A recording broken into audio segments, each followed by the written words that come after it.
I'm not seeing anything yet. Oh, it's still. Should be good. Yep.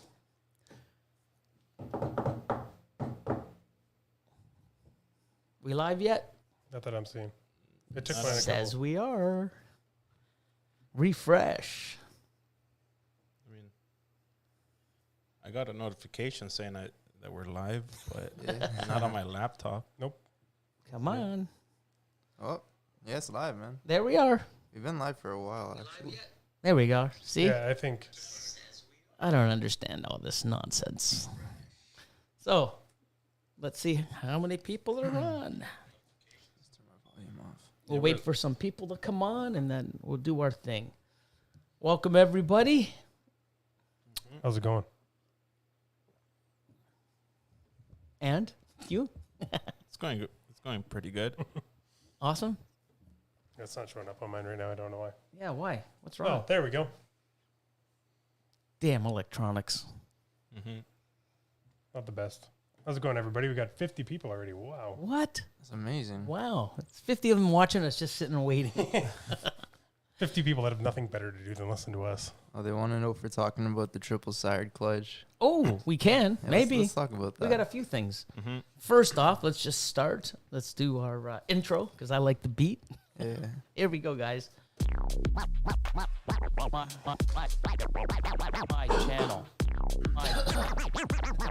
My channel. My channel. My content.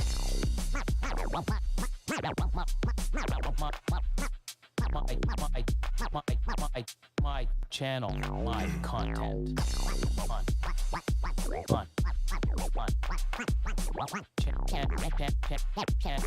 My channel. My content.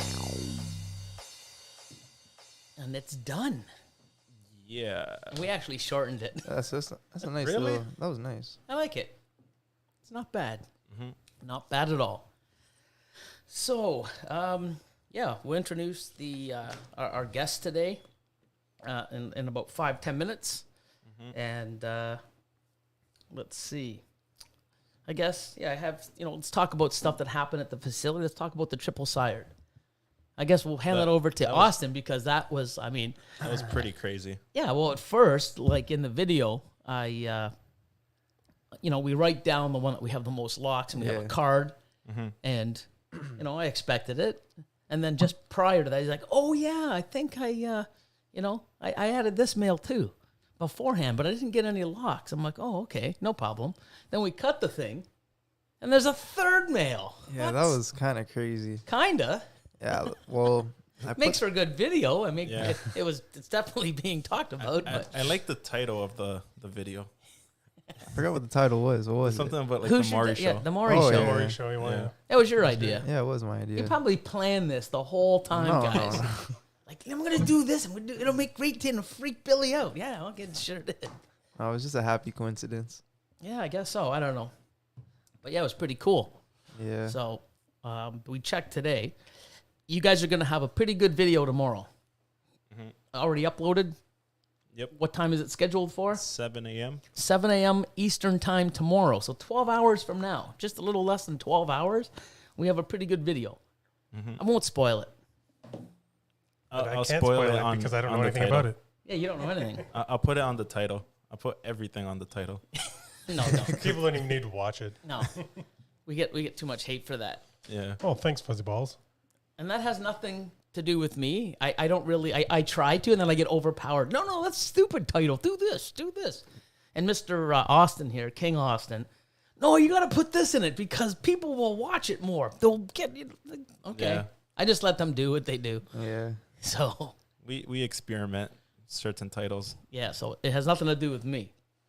But that being said, we'll try to get this done in the 3-hour range. And we'll get to some questions and answer them, hopefully. Yeah, so let's just get right to this. We can come back to this. We're all over the place like normal. We try to follow this, but we'll see how good it goes. So let's bring in our guest. Let's do this. Let's see. Here we go. If I go here, I got to go to screen share. Bam, and I'm gonna get better at this, and I'm gonna actually have it where. Bam. There he is. This is Ron from American Made Balls. How you doing, Ron? Good. How about you? Good, good. Oh, so we got through it. We figured it out. We had technical difficulties like 2 minutes before, but we figured it out. I think every video has like us like figuring It things has out. to be, yeah. Yeah, it never goes smooth. Even the YouTube videos. Yeah, but that's just, I guess that's our thing. Yep. So, It'd be very weird if everything went perfect. Yeah. so how you doing, my man? How about all y'all? Good. Well, you know, Doing good. Amazing. Can't complain. yeah. And if we do, who cares? No one listens. How about you? Doing good. Awesome. Love the shirt. Team Billy. Oh, I see you. Yeah. See, Don't worry, Austin. My wife wears yours. Okay, thank you. there you Thank go. you. See, yeah. So it's a split. You know, there's a few people like that have ordered one of each. Mm-hmm. So yeah, he gets more of the women fans, which is cool. You know, Even the kids too. I get a lot of the kids too. Yeah, no, you do. You do. So yeah, man, and that's awesome. I love how the kids getting involved at an early age, and you know, I don't understand how, you know, don't let us be your role models. I mean, you know, we mean well, and you know, but wow, That kid from the last video, Tyler's Reptarium. yep, Yeah. he's awesome. Oh Yeah. yeah. Yeah, his Definitely chasing his passion. which is amazing. Yeah. So, what's going on? What's new down there? Explain. Anyone? He just commented. That's crazy. Who Tyler's did? Reptarium. Oh my God! What's up, buddy?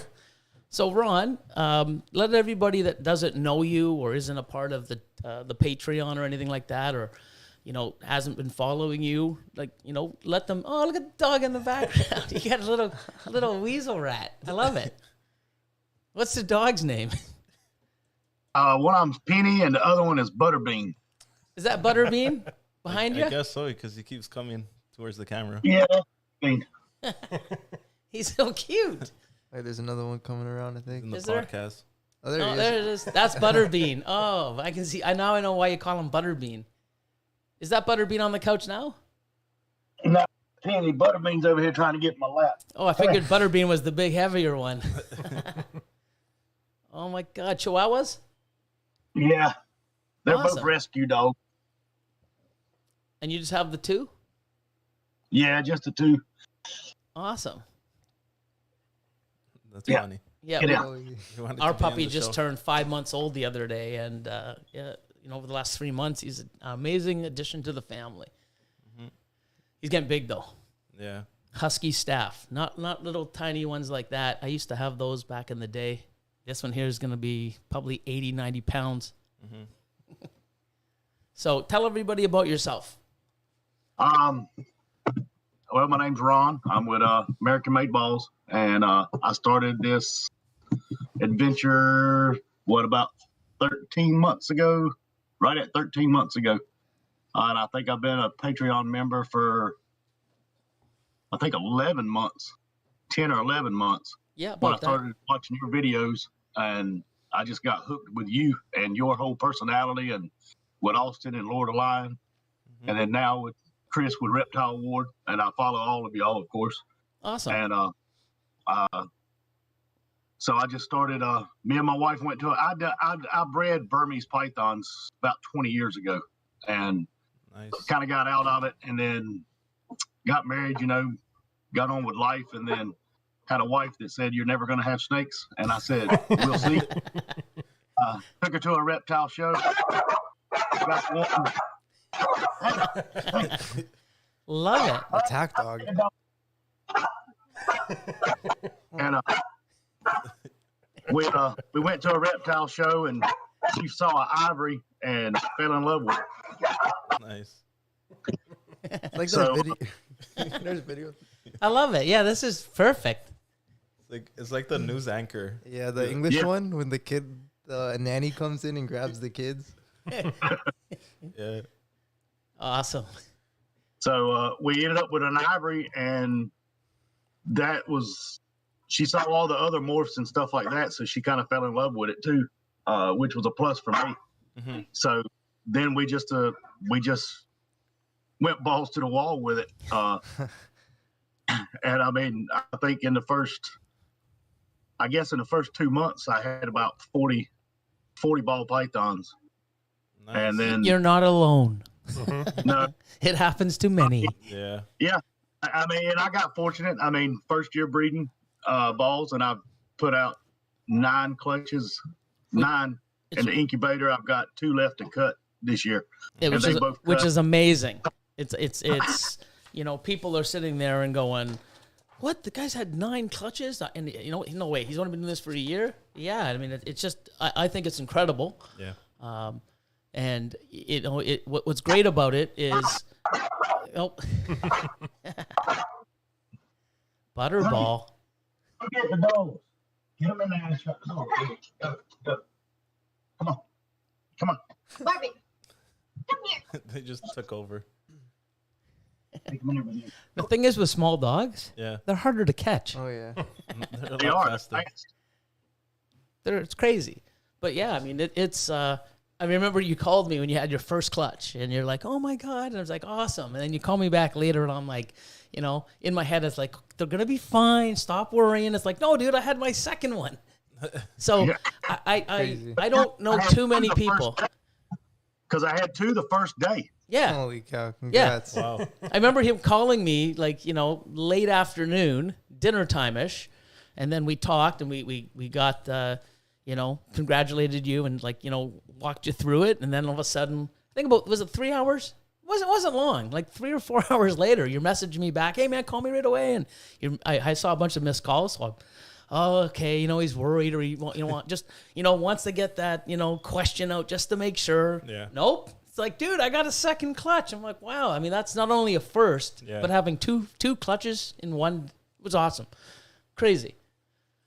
So, congratulations to you, man. Yeah, it was. Thank you. So, I mean, I've produced I think by the time I'm done, I'll have 90 this year. At the end of this year, I'll have 90. Well, Wow. and then plus the ones that you send me, if the CITES ever comes through. Yeah, it's coming, man. In another week or two, we have some singles going out, and then the groups should be going out within the next 3 weeks or 4 weeks. Mm-hmm. And yeah, so that's starting to happen. Thank God. Yeah. Oh, First yeah. shipments of the year, at least going out. I still don't have any word of my shipments coming in, so I'm still waiting. So you're still waiting too? Yeah. So many. There's a few. Yeah, you got some animals coming. Mm-hmm. You don't. No. I buy all my stuff in Canada. Oh, okay, Mr. Canadian. No, that's only because there's nothing here. Yeah, I don't. Soon there'll Soon. be something. Of course. Look at you, all Canadian. Go. He went all Supporting- Canadian on us. Supporting only Oh, we Canada. support Canadians too. The thing is 100%. some stuff that we need to get, man. It's, Yeah. Couldn't it's find it anywhere here. I just You get know? it from you after. yeah, but I hoard stuff. I mean, that's another thing too. Will Moreau's, man, he hoards stuff. I mean, we're smart, you know. So when there's amazing stuff being made here in Canada, but when no one wants to sell it, you have to go somewhere else. Hence to the U.S. of A. Go to Ron. Yeah. Exactly. So your favorite clutch this year that you hatched? I actually, that one hasn't hatched yet. That's the last 2 that I'm hatching this year are the 2 that I've actually been waiting on the most. And that's a banana pastel with a, oh crap, what was that with? Honey, what's that banana pastel with? Yeah, one of those clutches you really want. Super excited. Super excited. What is that clutch again? And that, where's she? Hey, where's your mother? In the secret. Tell her to come here. You putting her to work? I gotta go on a live. You go clean the snakes, honey. What's the banana pastel with? Inchy. Banana Inches. pastel with Inchy. Mhm. And then also a super vanilla with, what is she with? Who we put her with? Fight or something?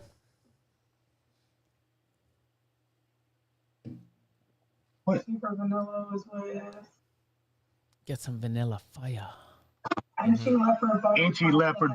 Yeah, Inchy leopard butter, possible het pod. Ooh. Nice. Nice. Nice. That'll be crazy. Yep. Leopard, Yeah. man. I've been sleeping on leopard for so long. Thank God I have quite a few variations throughout my collection. But there was a few years where I didn't even want to make anything leopard because I'm like, it doesn't really do anything. And Yeah. wow, some of the stuff coming out now is just mind blowing. You definitely need leopard. You need everything, man. And some of the animals coming down to you from here, it's gonna definitely help out with your future stuff, projects that you're working on. Yes. Mm-hmm. Yeah, and because I do have a lot of fire stuff too, and Lester. So those genes I'm set on because I produced a lot of it this year too. So I mean, and then that first one that I cut this year was, we still are not 100% sure what that is. I have learned a lot in the first year, especially about animal selection, on where you get stuff too, because I have found out that the route that I went, I mean, I was buying people's collections and stuff like that, and they're saying it's this and they're saying it's that. Hell, I'm finding out it ain't that and it ain't this.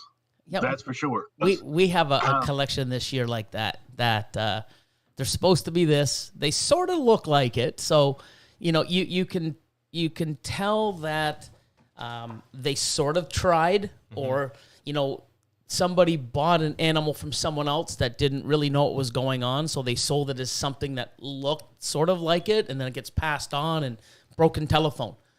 But, yeah, that one clutch, I think you messaged me, and me and Austin looked at it a few times, and it was, yeah, who knows? Like, we still don't know what that is. Yeah, and the funny thing is, Bob's Balls produced one. I saw it on Instagram the other day, and it's almost identical to the one that I've got, and it's nothing with what the two that I paired together. Yeah, which is crazy. I did a lesser and a lesser fire and got a solid white snake with white eyes, with red eyes, and then it looks pied. Yeah. So we thought it was an albino pied. Yeah. Yeah. And I mean, and Bob's calling it something else. I forgot what it was. He had it, but he posted it like 2 days ago. And I'm thinking, I got that was the first they got cut this year. Everybody was talking about how did you get it? Did you do this or do that? But I'm like, well, I got it with a lesser and a lesser fire, which was completely different than what he had put together from what he had said, and it looks identical to it. Yeah, I have somebody. I don't know. Yeah, I have somebody that reached out to me on Instagram lately, and they basically had a genetic stripe female, and they put an animal to it that they wanted to, no G-stripe. They wanted to make hets, and the animal was fighting. So they took it out and put another male in and locked, and all of a sudden now they get all these, genetic stripe combos. All 4 animals came out G-stripe. But they were all females. And I'm like, oh, it's a Partho clutch. But I haven't showed you this because we were, they just got here in 8. But what's strange about it is they put Mojave Fire, okay, to a genetic stripe. Everything came out G-stripe. And it looks like there's Fire Mojave G-stripes in the clutch. What? Wait, what? Correct. So I'm looking at, because there's regular G-stripe. So if a G-stripe, so here's what a Partho clutch is. A Partho clutch is an asexual, I think it's called asexual. Yep. Asexual pairing. So the female reproduces the genes inside of her without the male. So she basically can only produce the genetics inside that she has, as well as, because she's a female, she can only produce females. So looking at it, I thought, oh, it's probably a Partho. And then I look, and I'm like, genetic stripe, looks like a Fire genetic stripe, and then a Mojave Fire G-stripe. So I'm like, what? Yeah. So there's so many animals out there that when people are pairing, like even myself with the Monsoon, Yeah. I never knew I had it until, 9 years. There's so much stuff that's going on in these animals that we can't even see recessive wise. And it gets just like washed out or But- like passed on. Yeah, but it blows your mind, because I mean, even with that clutch, we were scratching our heads, and we're like, no, wait till it sheds a few times. You're sending pictures to us, and it's like, no, the eye color's still the same. We're just perplexed, and it's like, the only thing we could really match it to with those type of is a super lesser pied albino. Or a pied albino. No, yeah, a lesser pied albino or a super lesser. The pied super albino. lesser pied would have the tiny eyes, though, wouldn't it? Yeah, no. Yeah, the eyes are normal I on thought yours. the supers always had tiny eyes, and I thought the normal lesser pieds can't have normal eyes. The, Or can have. the eyes on this one, they are a little smaller. Oh, okay. Yeah, Not, they are a little bit smaller. but not overly. No, not overly. Not like some that I've seen. But red eyes. Yeah, but red eyes. And every time she sheds, it looks more and more like pied. Where when she was first come out the egg, you couldn't hardly see it. You barely could see it. I only saw it when I put a black light on it, and you could tell the difference in it. It was like a real small section on her tail. Now, it's all up her sides. I mean, she's remarkable. I mean, of course, it's one of my favorites. I mean, And you can look at her, and you can see pictures of there she her. is. Yeah, you can see pictures of her on Morph Market. No. Actually, I don't think I mean, everybody's saying, oh, you got to sell some. You need to sell some. I've had people message me and want to buy some of the animals that I've produced this year. And I doubt I'll get rid of any of them. I mean, because I'm a firm believer in what me and you had talked about, where you just build your own army. And here I am, I'd be trying to sell stuff that we don't even know what the hell it is. I mean, I'm still trying to figure out some of these genes that people are saying is in them, but they're not in them. It's like you can't tell what it is. Yeah, and the thing is last year we had some collections that we bought, and we sort of got the breeding records from the previous owner of what they were pairing. And instead of switching it down the road, we figured, you know what? Let's just keep pairing the same animals that they started on, and that way we'd have no confusion. And then we'd be reading cards on YouTube saying, "Oh, here's the parents," and it's like, what the hell? It's like that can't be. And then you got to look back, and people don't realize also that you can have a clutch of animals or hatchlings that actually came from the male that you paired, and it could also retain sperm from last year's male. People don't realize also. Yeah. So when I'm on camera cutting these things right away, I'm just going with what's mentally in my mind at the time with the genes at play.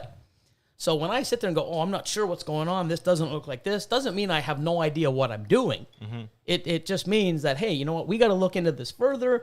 We could have put another male in. We're taking the person's word from, months back when they were pairing, that they only put the one male in. Like here's Austin, he paired a male that he wanted to pair with one of the males, with one of the females. It didn't work out, didn't see a lock. Oh, you know what? We better put another male in. Well, here's the case where 3 separate males at 3 different times, even though he only witnessed multiple locks with one, we have 3. But you know what? By knowing so, we can go back and look at the records, look at the males, and figure out, But it happens many times. We get questions like, hey, what's going on? I don't understand it, blah, blah, blah. Find out. It must have been a retained sperm. And they contact the prior owner of the snake. Hey, what did you pair to it last year? It's a proven breeder. Oh, this is what I paired to it. Oh, yeah, that makes sense. Yeah. So you got to realize that we keep records, and we have to know. And then there's Partho clutches that come out. Like, how do we get super fires from a fire that didn't get paired to a fire? She had a Partho. And you can have Partho clutch. It doesn't all have to be Partho. So you can have some Partho, some like a split clutch. Split clutches, yeah. Partho And we just proved with multiple. You could have probably Partho, 2 males, and a retained sperm from last year. Oh my God. You never know. That would be So confusing. But yeah, getting to know what you have is something that it doesn't get any easier, especially when you start stacking your genes on, Ron. You're going to start going, holy man. But one thing is when I do sell those animals, like you're worried, it's like, I don't really know what they are. You look at what you can see, and you sell those animals for what you can visually see, or say probable OD. I mean, you'll see people, especially with ivories, Aussie's, number 1, Orange Dream, Ivory, Enchi, possible super OD, possible fire, possible, super Enchi, because you can tell the first ones but you can't tell the rest. So you sell them as a possible. And if you want to add a little more on it because of the probability of it having one or two of those other genes, you can, or sell it for what it is, what you can see. So, but it happens to everyone. My biggest thing is I just want to prove it all out too, so then that way I know what I have. Yeah, that's another thing. That way going forward, I mean, I produce a lot of animals this year, but at the same time, why buy females whenever I just produced a bunch of them? Wait, breed them out, and figure out exactly what they are. Because I mean, I'm not in a rush, but there's certain animals I want to produce, and I can produce them with what I have. So I'm kind of 2 steps ahead on one thing, but then I'm behind on catching up to other projects. But I mean, that's why I talked with you, and I got some of those that coming from you. So then that way I can advance in those projects with some of the other females that I have that I know are going to be ready at the end of this year, first of next year. So I can be still on top of that project. Yeah, another thing too. You got to spend money on powerhouse. Oh, you got to get powerhouse males or something so that way you can work with it. I mean, and like you said, after you do it for a while, you'll get comfortable, and then you'll be willing to spend that bigger money to get those animals. Yeah. Another thing too is, even at my level, we're sitting there going, should we get into this now? What? Like, there's no way you can get into anything and everything, and especially the way you want to. You know, I creep my way into some projects by just getting a couple here, and I'll wait for those ingredients and pieces, and I'll start picking them, or I'll make them. But you cannot, and you know, every year the selection just gets crazier. Yeah. And projects change. I have a project in mind, and then 6 months later, you know, did you see this? Yeah, what's that? Oh, you got some. Okay, change project. That'll always happen as well. So it never ends. We got a super chat question from Brandon Medley. Okay. Wants to know what Brandon. Yeah. Wants to know what Ron's most anticipated pairing is for next year. Ooh. Oh, I can't say because I bought a male from Billy and I don't even know what it is. Is that I haven't even seen it. I just told Billy, look, this is what I want to put with an ivory, and I want to get into a freeway project. So that's all I know is it's freeway something. I don't even know exactly. So that's your answer, Brandon. It's a surprise. Yeah. It's a surprise for all of us, except for Billy. Billy's the only one that knows. Wait, what? Wonder what he bought. But yeah, there's Man, I wouldn't even do that. Yeah. yeah, well, you know, You got to trust your mentor. he's got a good teacher. It has to be some sort of super asphalt, if I had to guess. Nope. Really? Nope. Freeway. You wanted a freeway, so it's something. It's got I know what it It's is. got some power. Yeah, you know what it is. I know exactly what it is. But another thing is, you know, I feel great because you, like you said, bought your first animal 13, 14 months ago.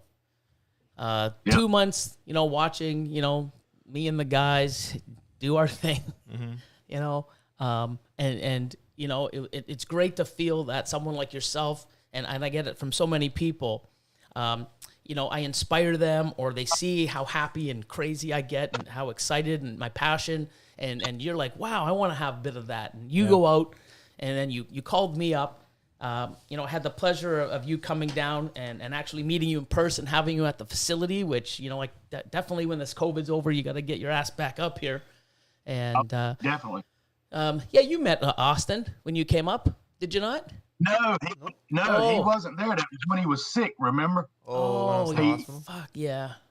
I was up January 2nd, and he had gotten sick or something, and he wasn't there. Yeah. So it was just you. So I hung around for a while, helped you feed and clean, and which is awesome. You know, that's like, come on down to Mutation Creation, and we'll put you to work. Free labor. No, it was great. You know, answered a lot of questions, and you know, got the you know, talk about things and sort of give you some guidance. And what's great is because of that, over the last 14 months, with, you know, contact with me and my help and videos and stuff like that, it's amazing how here you are 9 clutches in, I know people have been doing this for a few years and they're just not doing the right things. And I feel great because, you know, your success is because of things that I've been able to help or show or you know, you've called me up and it's great. And, you know, it's just the beginning because now I can take you to another level and learn and it's at your pace and it's been great. Yeah. Yeah, it's 100%. There's no way I could have done this without you. It would have been impossible. No, you can. It's just you would have a lot more of a bumpy road. I find, and I've been there, man. That's what I mean, I wouldn't be where I'm at with the animals that I'm at without you. Because I mean, you helped me with some of the pairings and stuff like that. By when I called you, I'm like, hey, this is what I got. This is what I want to try to accomplish, and you were there. So I mean, that's what I love about the whole Patreon platform. And that's why I've supported it and supported you with it. Because I do believe that anybody that wants to get into any kind of hobby, ball pythons, whatever, if they've got something like Patreon for a platform where they can do the mentoring and stuff, and they have the time and the money to put into it, it is more than rewarding in a lot of aspects. I mean, learning, I mean, the whole 9 yards. I mean, I looked at it and rationalized it as it's almost like paying college tuition. And by the way, I want my University of Mutation Creation diploma. I'm expecting that a couple months when I have my 1 year certificate, my 1 year in. Yeah, we're definitely going to start doing stuff like that. It's funny you brought that up, but it's not going to be, it's something where, 1 year member, 2 year member, just different things like that. But that's phenomenal. Yeah. But no, I feel so good because it's something that I want to reach and teach and help people and answer their questions. And everyone's going to make their own mistake and go on their own different path. And everyone's going to have their own trouble grasping a few things. Like in high school, like math, accounting, anything with numbers, I was good at. Mm-hmm. Anything like English and, I was in, religion and all that other stuff. It's like, I could get it, but it wasn't my strong suit. Mm-hmm. So other people can grasp the breeding side. Other people can grasp the genetics. Everyone's going to have their own, strong points in the hobby. Some people can be the best breeders, but they just can't be, social, in a social environment or be online. You got comfortable pretty quick doing, YouTube videos and you're getting better. Yeah. So some people just, they just can't. You put a camera in front of them and they freeze. Yeah. So, hopefully they get some incentive to sort of, build that up and be stronger in that because they're stronger in other areas and vice versa. There's some people that are just great on camera, but they just lack the skills to, see genetics or breed or look for those cues to know when to pair. Mm-hmm. So, no, I mean, it's a great feeling seeing a success story right here, man, which is awesome. Yeah. And we talked quite a bit, man, which is great. Back in the day before we did the second phase of the Patreon, we talked quite a bit and it's awesome. It's like, made a friend and that's the thing. That's what I'm trying to build here is a community where it's already, there's so many people helping each other and clicking, which is awesome. They're reaching out to Austin now. And what I love about the platform of any social media, we give somebody a shout out and everybody's like, yeah. And they're helping support other people. And I think that's what's key is everybody being there supporting and not everybody has the same sort of goals or the same sort of, you cut with scissors, other people cut with razors. And you don't see everybody in the Discord, chewing each other's head off. Oh, you cut with scissors, you're dumb. Oh, you cut with razors, you're foolish. It's everybody working together, even though we have different opinions. And it's great. Yeah, it is. And one other thing is one thing I love about you is it's more than what you take in money-wise from the Patreon, you give back. Yeah, because you want to see the hobby grow. I mean, that's the best part about you. You turned Patreon literally into a learning platform with rewards. I mean, it just with the discounts, with the shirts, with stickers that you send out to people, with everything that you do, and then now you're doing the podcast. I mean, all that costs money, and you turn around and put every dime right back into it. We're trying because of your passion for it. Well, yeah. I mean, I want to see people do well. I mean, it's funny because Chris, isn't Austin, Lord of Lion. He's been doing this for a year now. Successful, having clutches on his own. You know why? Because he's learned from me and Austin. Chris, same thing. He was doing this a long time ago. Had a really shitty break, and he's like, you know what? Screw this, man. I don't want it. Got back into it because he had a love for it. Just had a disappointment. And now, came in and bought some animals, started watching YouTube and other people, learning, putting the time and work in. Now being with me for over 2 years now.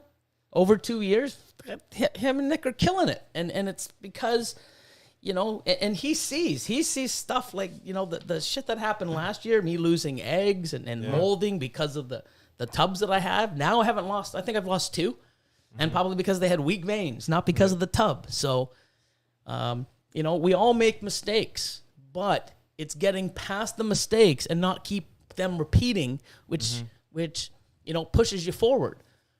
And I'm so glad you've had a successful year. It's amazing because it's like, I know that I contribute to it a bit and it's something that I love to do because if I'm, or say, there's only 4 or 5 big breeders in the world doing amazing. Yeah. Then what's the incentive for other people to get into this besides the love of it? But you want to be able to grow and sell animals to buy new ones. Like this, to me, the more I make, the more I spend.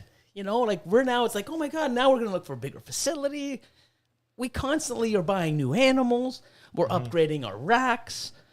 Why? If it was a cash cow, we could just, why do I have $150,000 worth of racks in my, I can build them for 20 grand out of Malamine, which is still nothing wrong with it, and still breed out. Why did I save? How many females that we 2.5 racks, right? Yep. So I have 200 and was it 205, 210? It was just over 200. So I'm holding back 200 females for future. Why would I hold back 200 animals? I was more. I was like 280. Was it 3 racks? Oh, There is yeah, it three. is. It's 3. It's Sorry. 3.5. 3.5 racks. So, yeah. So, yeah, sorry, 250. It's 225, 75, 75, 75, 225, and then a hat. So about over 250 females. Just females, never mind the 75 males. Okay, I'm holding back 75 males. So I'm holding 325 animals. Yeah. Okay, back. I guarantee you the average cost of those animals are $2,000. Minimum.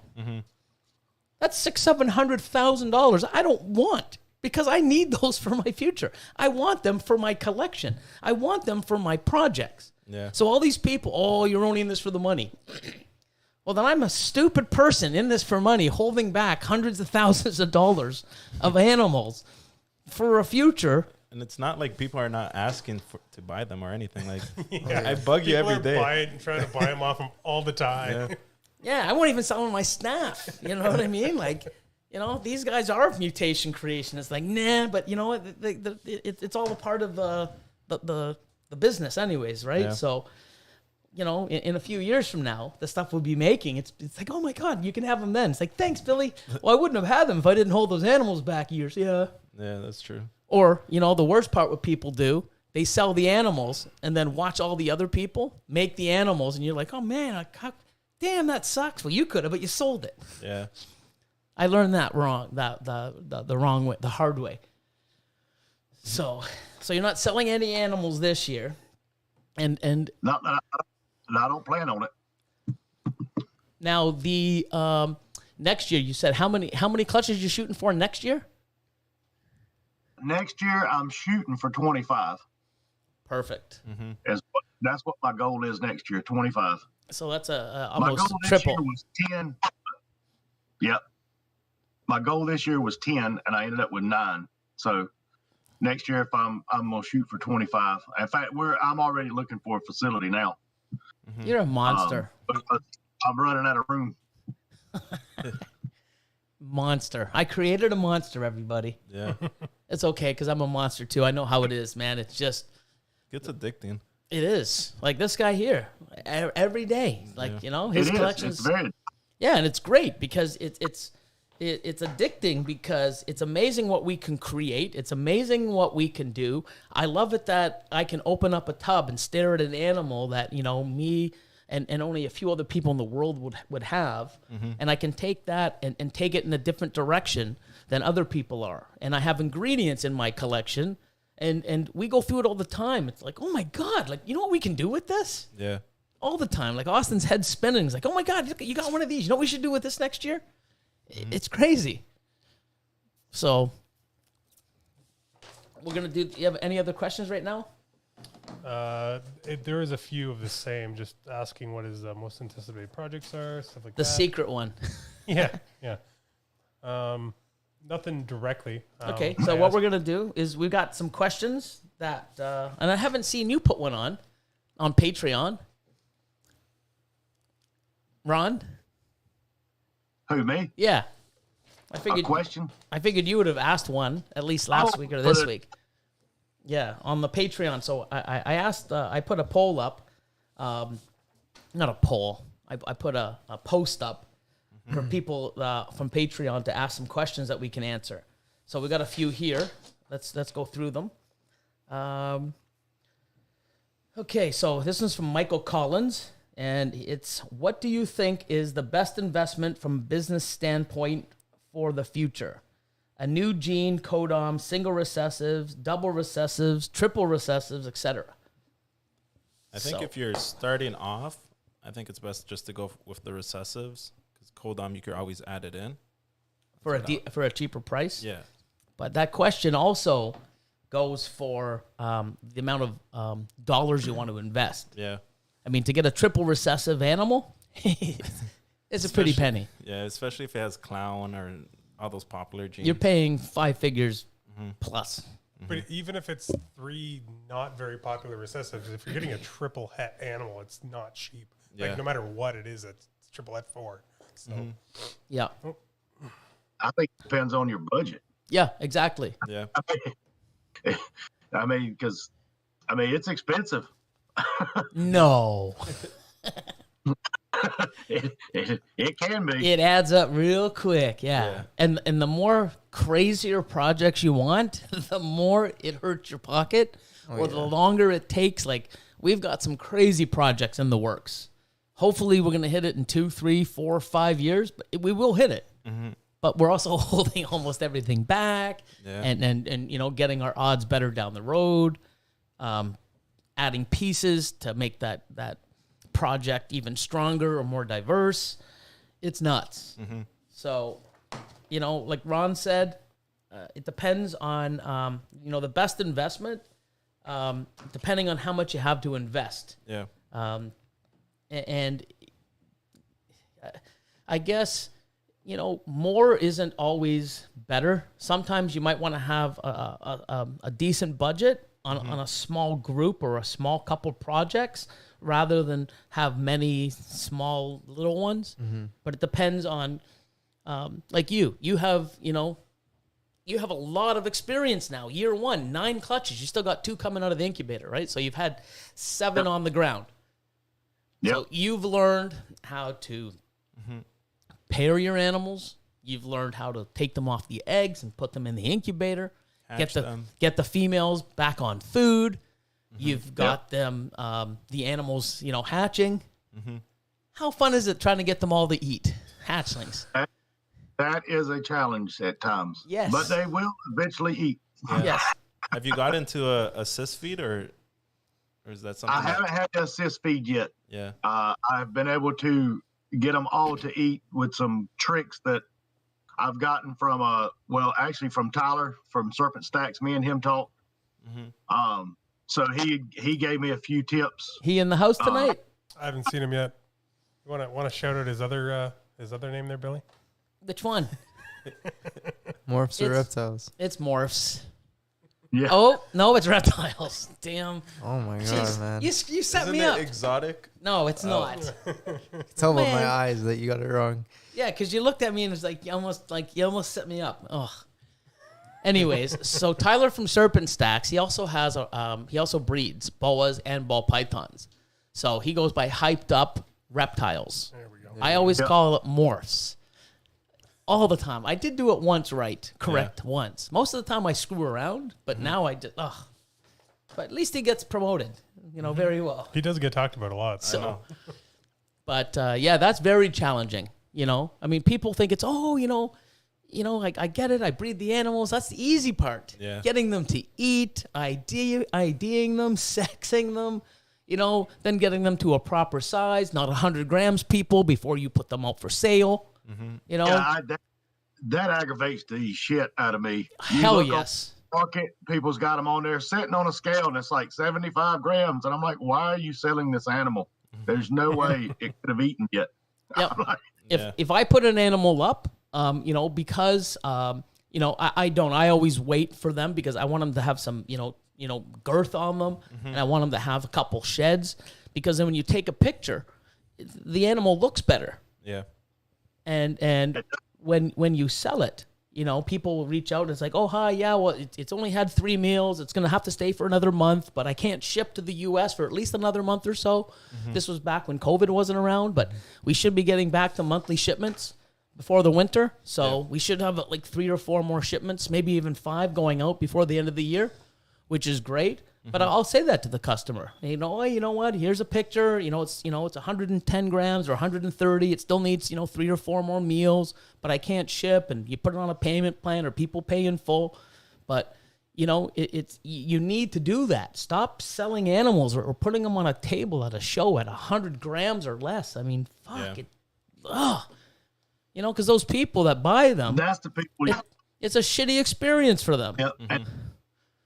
It is, and that's the people you stay away from if you're trying to buy quality animals. Yep, and the poor snakes. Those snakes are going to be going through stress and moving around, new environment, not eating. It's not good for the fucking animal, people. It's only good for your pocket. Stop. It's crazy. So, Ron, a couple of people want to know if you're going to continue with the YouTube videos. I've been slacking on that because I have been so busy with my regular job. Oh yeah, during COVID. So I know I've had so many people message me and ask me if I'm going to do more, and I plan on doing one here shortly to update with all my clutches that I've had that's come out of the eggs and stuff like that. But it's just been, I took on a new position at my job, and it's just been, I've been swamped. I literally had to, I was like looking forward to doing this tonight because I'm home before 10 o'clock. Yeah. No, that's crazy. But yeah, I mean, and that's the thing too. People don't realize when you get into this, it's a full-time thing. Well, not full-time, but I mean, it takes a lot of time. It's not something you can do when you're just bored or you have free time. You've got to be down there constantly feeding, weekly, checking out the, especially when breeding, you got to be down there and switching the meals. Yeah, we're there. I mean, someone's there every single day. I'm there 7 days a week. These guys here are 6 days a week. It's constantly something, or every day might be different, but there's still a lot of things you have to do.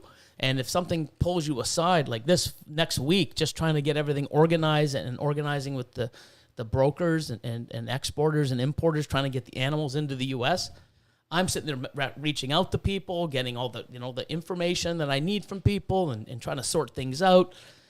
It's crazy. And then something else comes up. Hey, we got to do this. It's never ending. Yeah. And when you putting in these extra hours, you almost want to come home to look for it. The snakes are almost like your break. Yeah, they are. I mean, because I breed my own rats. Wow. On top of that, I didn't know that. It's even more work. You do? Yeah.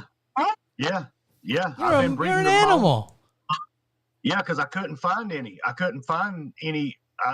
was buying out pet stores and having to order 40 and 50 rats at a time, and one is expensive. Yeah.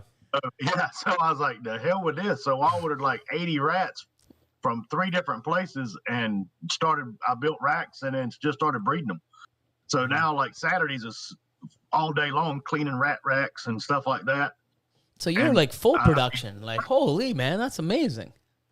I didn't even know that. I talked to you so much, and I don't even know that. That's the first time I ever knew that you bred your own rats. Jesus.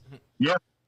So, and then now, like with COVID, it's been such a pain in the butt because I'm trying to find feed, for them. Because all I do is I feed the Missouri Yeah. to them. So, and it's just like, I had plenty of it, then couldn't get it because of COVID, and now I just put in another order for that, and they tell me, oh yeah, it'll be here in a week, and then next thing I know, I get a phone call, and it's 3 weeks out. So it's like, Yep. it's just, it is. It's stressful at times. It's not. Some people get into this, and they, like you say, they're in it for just $1 to make $1. You'll spend way more than you'll make when you're getting this going. Yep. Unless you just want to produce nothing but normals and sell $15 snakes at a show. Yeah, people don't realize I used the to go work. to every single show. Yeah, I used to go to every single show that was around. I was driving to 2-3 states out to go to shows. I would get off work on a Friday, drive all night long on a Saturday, all night long, get there that morning, pick up animals, then drive all the way back the next day. And it's just not worth it. That's why I was like, no, I'm not selling anything. I'm keeping what I got, so that way I could just breed off of what I've got. Mm-hmm. I've got enough breeder females for this year and next year, and I'll wait to grow the rest of them up. And one thing we need to make sure, I wanted to make sure and say was people, they need to wait to make sure that they breed females when they need to be bred, not early. And same thing with males. People are going by weight instead of maturity. I've had a few people message me and ask me, what weight does she have to be, or does he have to be? It's not always about weight. And I think some of these new people that are getting into this, even though I'm fairly new at it, but I had the pleasure of you guiding me. They need to realize it's not just, it's 1,000 grams, I can breed it, or 1,500 grams, I can breed it. Mm-hmm. It's not, Not if she's 9 months old. No, it's not. I don't care how big she is. If she's 9 months old, she's not going to do anything. You're going to harm the animal. Correct. And you need to, people need to be careful when they're doing this. They don't, because I've actually seen and read some blogs and stuff where people, as long as she's 1,500 grams, you're good. No, that's not the case.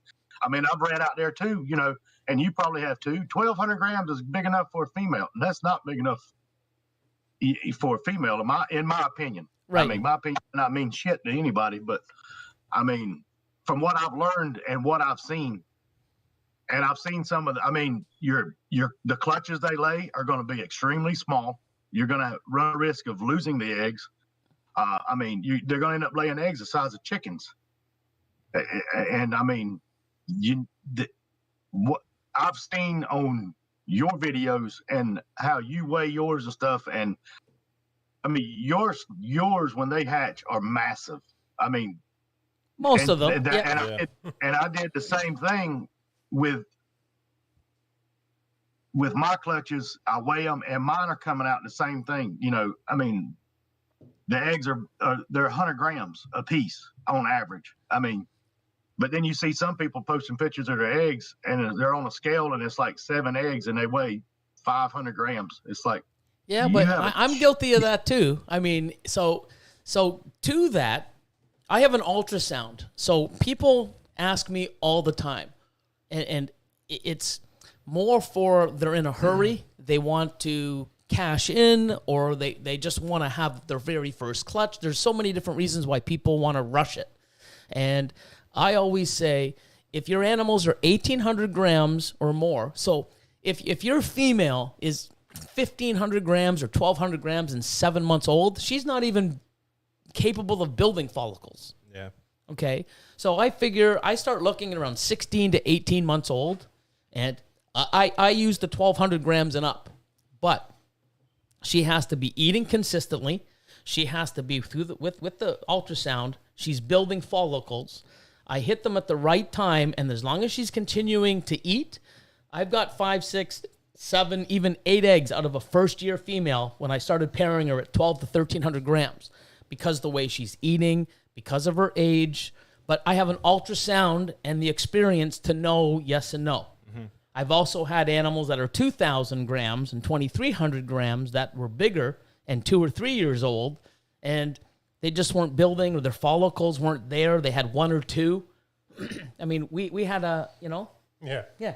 So big animal, huge. Ultrasounded her. Was it 2 follicles? 2. 2 follicles. Wow. And guess what? I'm like, didn't feel comfortable really pairing because it's like, dude, 2 eggs. So, it depends on the person.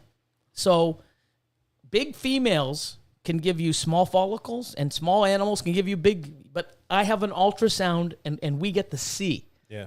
And I even said that. It's like, you know what? It's probably best to wait a year. I mean, there's no sense because she only has 2 follicles. Like, why get 2 eggs? She's got a whopping 4 right now.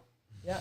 Damn it. So, but, so it depends on the animal. Every situation is different. But, don't rush your animals. I mean, you're going to get, like you said, 67, 80-gram eggs. We had in tomorrow's actually, I haven't posted it. I have a Patreon video that I have to post today or tomorrow. We put 4 clutches away. So 4 clutches today came out. Yes. So we're weighing them and we're like, oh, you know what? 7 eggs, 750 because we're figuring like 108, 100 grams a piece. Put them on the scale because they look huge. 580. What the hell? We're both wrong. So then at the end, he started going really low and actually getting closer. Wow. But I'm always trying to hit 90 to 100 grams or more an egg. So, but it also doesn't just depend on age. Like I just had a female that's 6 years old. She's been ready to breed for like 2 years, just didn't go. And she just laid her first clutch for me. It was 3 eggs. They were huge, but it was 3 eggs. I had that female that was 18 months old that I bought from you. And I knew she was building, so I paired her up. And at 18 months old, and she was maybe 1,400 grams when I started pairing her, 6 of the biggest eggs I've gotten this year. So nice. It all depends on the animal, too. It's not all necessarily size or weight or anything like that. And ultrasounds definitely help see the progress, where they're at, how many follicles, when to pair. And I'm going to skip down. I think Austin wants to say No, something. okay. Oh, go ahead. No. No, it's cool. It's cool. Go You ahead, already man. said it. I was just saying, the really thing that really matters is like how often you pair, and if you pair at the right times, that depends on how many follicles are going to get fertilized. Yep. But I mean, you got to watch how, when I'm sitting there, when I decide to pair a female that's 1,200 grams growing and eating and she's building and have the right follicles, it's not because I'm doing it because, I got to cash in on her. Oh, I need to because I want to have the experience. I'm having 250 clutches a year. So my state of mind to produce that animal or have her breed is because I know she will, and she's, in my opinion, I'm confident that she will have a successful clutch. Yep. Where other people's are just, I got to get it because I got to get my money back. So it all really depends on the state of mind behind anything you do. I mean, I don't recommend to anybody, to put any animal at risk just because you want to cash in or get your investment back. Like, this is an investment. It's not like, let me put money in and get it out in a year. Like, it's an investment. Invest in time and the animal's health and the well-being and the projects and, like where you are now. You've done so well, from what you've learned, all your experience and continuing with me mentoring you and the people that you've met in the community. Wait till you see what you're going to do next year. And then the year after, in 5 years, you can look back and go, holy, look what I've created. Look what I'm making. Look what I've understand. Look what I've learned. Look at my collection. Look at my business. It's incredible. And I think, from day one when we met, I mean, you were just, I'm coming up to see you, man. I'm so excited about this. I want to learn from you. I really want to meet you. And it was just, wow. And you know what? You came up like 2 weeks later. So, and now you're like, I'm looking for a facility. Guy's even breeding his own rats. And that's what you need. Like this thing here is something that you've put your time in. You've put your dedication in. You're enjoying it. You're loving it. It's a part of you. And that's what you need. And you're going to see the success in the future from what you've learned and put in. Just because you have cash and you throw it in and you buy animals, that doesn't do shit. It just gives you nice animals. If you don't know what to do, how to do it, how to maximize and build and create stuff to keep your passion happy and your projects. Like, people always ask me, what's your favorite morph? I have so many, but you know what? I'd have to really deep down say asphalt and freeway because it's been something that I jumped on, 10, 11 years ago, and I'm still creating incredible stuff, and I'm still super happy with everything that comes out, and even other people are making it. Mm-hmm. So, you're freezing up a little there, Ron. Yeah, you were too for a minute. I probably look better. So here's another question. Okay, this is from Ern's Exotics. I'd like to know how you guys work out split clutches with other breeders. So I don't really work with other breeders. I have in the past. I work with a few people. The guys around here, Chris, Lord Elion. I mean, every year we're doing stuff. And I think even next year I have one with Tyler. Mm-hmm. I don't think we did anything this year at all because the pastel yellow belly scale head didn't go. She stopped eating. Oh my God! Hog nose. Well, that's another venture. They're not really doing much right now. Still small. Yeah, no, we didn't. Huh. Keep smashing it. Yeah. So it all depends. So, usually I'll have the power male, and they'll give me a female. So we usually do like 50-50, 60-40. It all depends. If I'm putting a $10,000 male to a $1,000 female, obviously it goes in my favor. But there's been times, even with you, I'm like, you know what? I have tons of these, dude. You know what? Take the whole clutch, dude. And you're like, what? Seriously? I'm like, I have enough. You need it. You know what? Sell some stuff off. Hook me up later. Austin's done the same thing. Oh, shit, look at this male. Cool. I have one because that's the daddy of the clutch. Yeah. Why do I need two? Mm-hmm. Even though it's always good to have a backup. I was just about to say. Yeah, always good to have a backup male. But I've always, said, hey, you know what? Hey, I don't need it because I have one. You take it, and then, hook me up on the next clutch. So he's like, oh, cool, thanks. So we just work it out. And Lord of Lion, I just take everything. Tell him to clean more racks, and I might give him a shirt. Yeah, pretty much. Yep. No. I give him a break. No, and I mean even us. I mean, it all depends. If and I don't do it with everybody. I mean, back in the day, it was a certain gene that I needed or an animal that I wanted to push my projects further. I would reach out to people, but most of the time, I've done 70-30 on a clutch. I've done 50-50. I've done 60-40 is usually, pretty common, and, I usually get first pick out of the clutch, but I want to take, and I Austin can attest to this.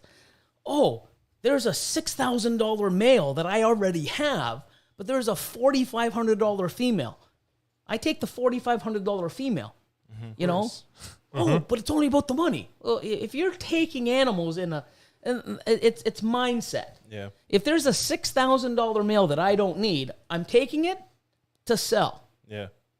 But why sell it when I have an animal that's $1,500 less that works perfect for me my collection to help my projects move in a forward direction? Mm-hmm. Oh, people! Oh no, that's $1,500. Who gives a shit? That $4,500 animal, you're gonna take a $1,500 loss now, but down the road, guess what? Night and day. You're gonna make 15, 20K in the next 2-3 years off that animal. So it's mindset, and that's the thing is too many people, are in this selling animals to fast to put money in their pocket, not caring about the animal's well-being, and then the customer. What really sucks is when that customer needs help with that animal, you're not even there to fucking stand behind the animal. That's that pisses me off the most, Ron. Is you put it out there, cool. But when you get 9 out of 10 phone calls, because you damn well, you better be there answering those 9 out of those 10 fucking phone calls, and you don't. And then I get emails, and I'm sitting there going, and people get pissed off at me. You're not answering my call. I'm trying to buy this animal from you. Hey, I'm sorry. I'm busy trying to fucking help somebody save an animal. And it sucks. I've had animals. I made a list, 3-4 weeks ago? Even took pictures. I still haven't put them up. Oh, yeah. Because I got too many other things to do. Wait, is that the list you sent me? Yeah. How long ago? Okay. That was at least a month ago, if not more. Yeah. And then I took pictures. And you deleted. And then I accidentally deleted them. Oh, God. So I finally got around to taking pictures, and I effing deleted them all. Sorry, kids, if you're out there. But wow. So that's how we split. It always depends. And if anybody's out there that is thinking of a breeding loan or a breeding, program with someone, I don't do it with any of these guys, but I have a 3-page, sort of legal document that has to be signed and dated and everything that's on there. I recommend putting something on paper, especially with the division and the percentages of the animals, who gets first pick, et cetera, et cetera. Yep. That's key. These guys here have been doing it with me for years. I'm more than fair. And at the same time, too, oh, fuck, they're all males. Oh, shit, we don't want any. It's disappointing, but, you're not always going to get perfect odds. Mm-hmm. You're going to hit one powerhouse and 7 shitty ones. Guess what? The guy that had the power animal, he's taking the good one, and you're stuck with the 7 shitty ones. It's not always a good... It doesn't always work out, not because of the person, but because of the odds. So you got to be sort of careful. And another thing, too, what was I going to say? Oh, yeah, if you have a male, and I've heard this, the male always stays with the person doing the breeding loan. Mm-hmm. If someone's doing a breeding loan, they bring you their females. I had a gentleman send out a male, and he must have bred it to 6, 7 females, and, it didn't breed any of the animals. Bullshit. Yeah. And then meanwhile, you see him, the animals, and he never had the genes inside the male. Yeah. But he has all these hatchlings for sale with all the same genes, but he never, the male stays. If you want to do a breeding loan, you bring me your female. Yeah. If I want to do a breeding loan with you and you have the right male, I'm giving you my female. Mm-hmm. If you're silly enough to give someone a male that can breed multiple females, it's not good. Well, that's funny, too, because I see more often than not, it's usually people lending out their male for breeding loans, and it doesn't make any sense. Your female can only give you 1 clutch. Yeah. That female can only give you 1 clutch. That male can give the owner of that male up to, 8, 10? Depending on the age and how he breeds. Mm-hmm. It makes no sense to limit that male to the 1 female you're lending it out for. When you can take the female in and continue to breed him to whatever else you want. Yeah. Do not give your male out on a breeding loan, people. Yeah. Definitely do not. That's crazy. Yes. It sure is. But it happens. Yeah. Mm-hmm. Okay. So here's one. Jacob Ledbetter. Bam. How did Austin and Lord Elion get into the hobby? Yeah, Austin. How did you? I had snakes. Well, I had boas. Yeah. Retics. And then I had a cousin who had ball pythons. And I went to 2014 CRBE. I seen the lightning pied at Marcus Jane's booth. And I was like, wow, that's pretty cool. And then within 6 months, I had a pied. And then... Do you have a lightning pied yet? No. I'm not chasing that project. Oh, okay. But silly. That's pretty much it for me. Mm-hmm. Yeah. How about you? I don't know. I think I was born with reptiles at this point. I got my first reptile. I think when I was in high school, but my family had a turtle this whole entire time, me growing up. So yeah, that's how I kind of, my passion for it kind of became. Yeah, because you got scorpions and you've got all scary stuff. Yeah, you got all types of crazy. I have all kinds of different reptiles, but I guess with ball pythons. I always had them as pets, but then when I met you, that's what made me want to get more and more. And then you think being there, I was just, how can you help it? You're cleaning it, you're seeing the stuff that you're producing, and I could try to do this. Hey Billy, it's not under the egg yet, but if it's a female, is it for sale? I don't know, dude. But then that's you. Yeah. You and everyone online. Yeah, but it's cool, man. It's just, but that's the thing. It excites you. Yeah, no, it's exciting. Yeah. It's awesome. That's way better answer than Austin's. Yeah, I used to breed retics and ball things, and went to see buddies. I was cool pied. Yeah. Gotta break your balls. I had a turtle when I was a kid too. I think we all did. I had frogs. I used to catch them at the creek. Yeah. Same thing here. You know, and then I had to return them because you're not allowed. It's like, I'm allowed to have this. No, you're not. Like, you know, catch and release. That's, I legit had a totally illegal alligator snapping turtle that I took from a lake. Oh, Lake Erie, just took it all. Just there. incriminate No. yourself on here. Got to be a statute of limitations at some point. That was like 15 years ago. Christopher Ward, WARD. That's not my name. Okay. So, has anyone put, and this is the same from Jacob Ledbetter, has anyone put Ultramel to Monarch yet? I do not know the answer to that. Austin? I think I read somewhere that they're not compatible. I'm just Yeah. gonna double check. I think they're so far off the spectrum. It's like lavender albino to albino. I think Chris Towers did it. I think he has double hats. For Monarch? Monarch to Ultramel, yeah. Ultramel? Yeah, I think I've seen it Yeah. today. Maybe double hets, yeah. So if so, you can try reaching out to Chris Towers from Chris Towers Reptiles, I think CTR. that's who I saw.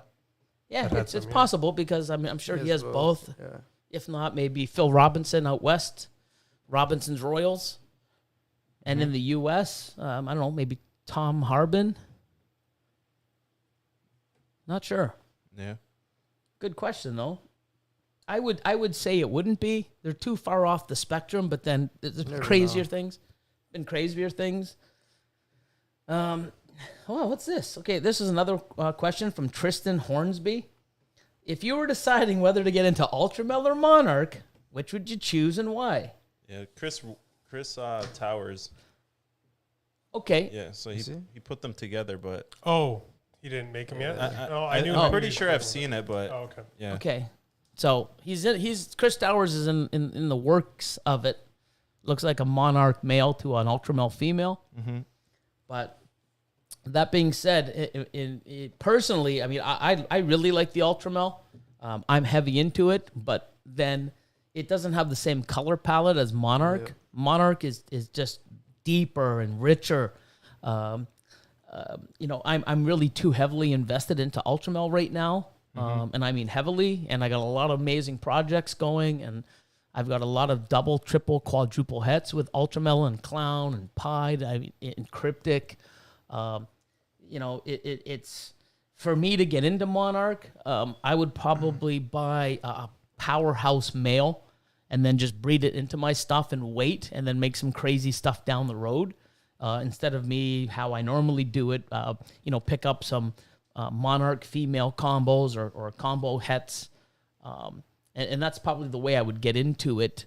If you're new, always pick up like combo hets, and then sort of put it towards, you know, grow the females up and then get your male down the road. Mm-hmm. You have any Ultramel or Monarch, Ron? No, I don't have either one of those. No. Got to get on one of them sooner than later. Yeah. I'm waiting on you to tell me which one you got that you're going to send me. Ultramel. Yeah, it's going to be Ultramel, but it's, you know, I don't even know what I'm putting out for. Like, it's another thing this year, man. So we had 4 clutches come out today, so we have 79 out. And I think we've cut 20. So we still got another almost 50 clutches in the incubator that you know, we get to sort of have stuff come out over the next couple months. And then I've got another, 78 gravid? Oh, I have it right here in the text message I sent you. Yeah. So we should surpass 250 clutches this year.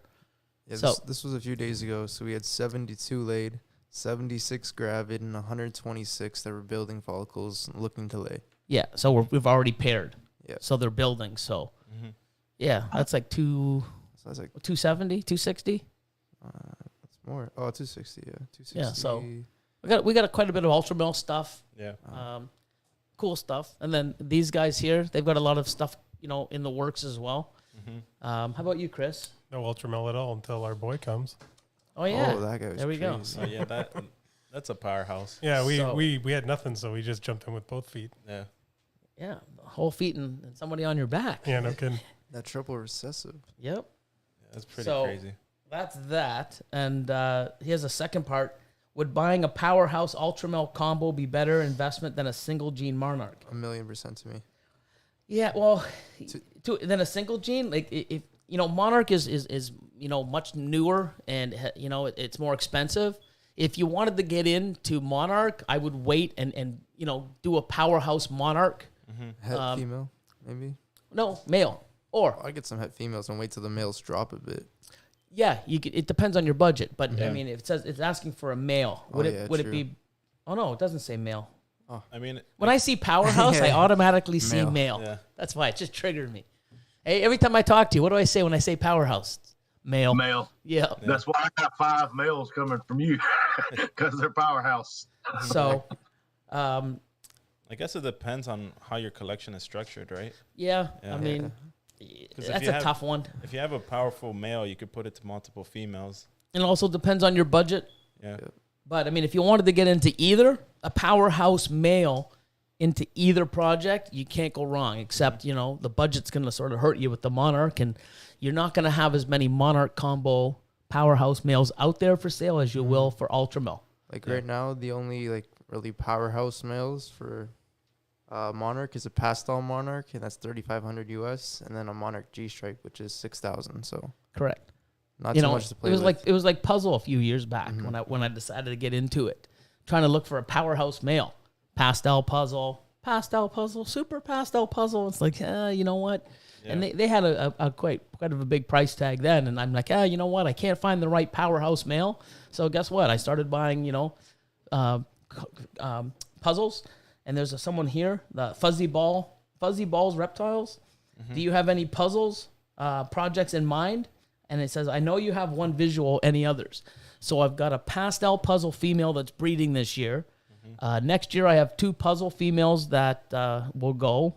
I've got a pastel, super pastel lesser, and a super pastel. Both are het puzzle females growing up. So I'll have 5 breeding next year. What male are you gonna get? Don't know yet. That super pastel lesser head is crazy looking though. Yeah, just wild. Stop laughing when I do that. He's always laughing because when I turn my head, I'm always hitting. People in the comments go, hey, why does Billy keep hitting his, you probably hear that too. Yeah. It's not quiet. Sorry, guys. Huh? It's not quiet. Sorry, boys and ladies and girls and men and, everyone else. So, we skipped, so let's go back. We got a question in the chat. Okay. What is Patreon? What is Patreon? We might as well just get that out of the way. Okay, so, Ron, you explain Patreon.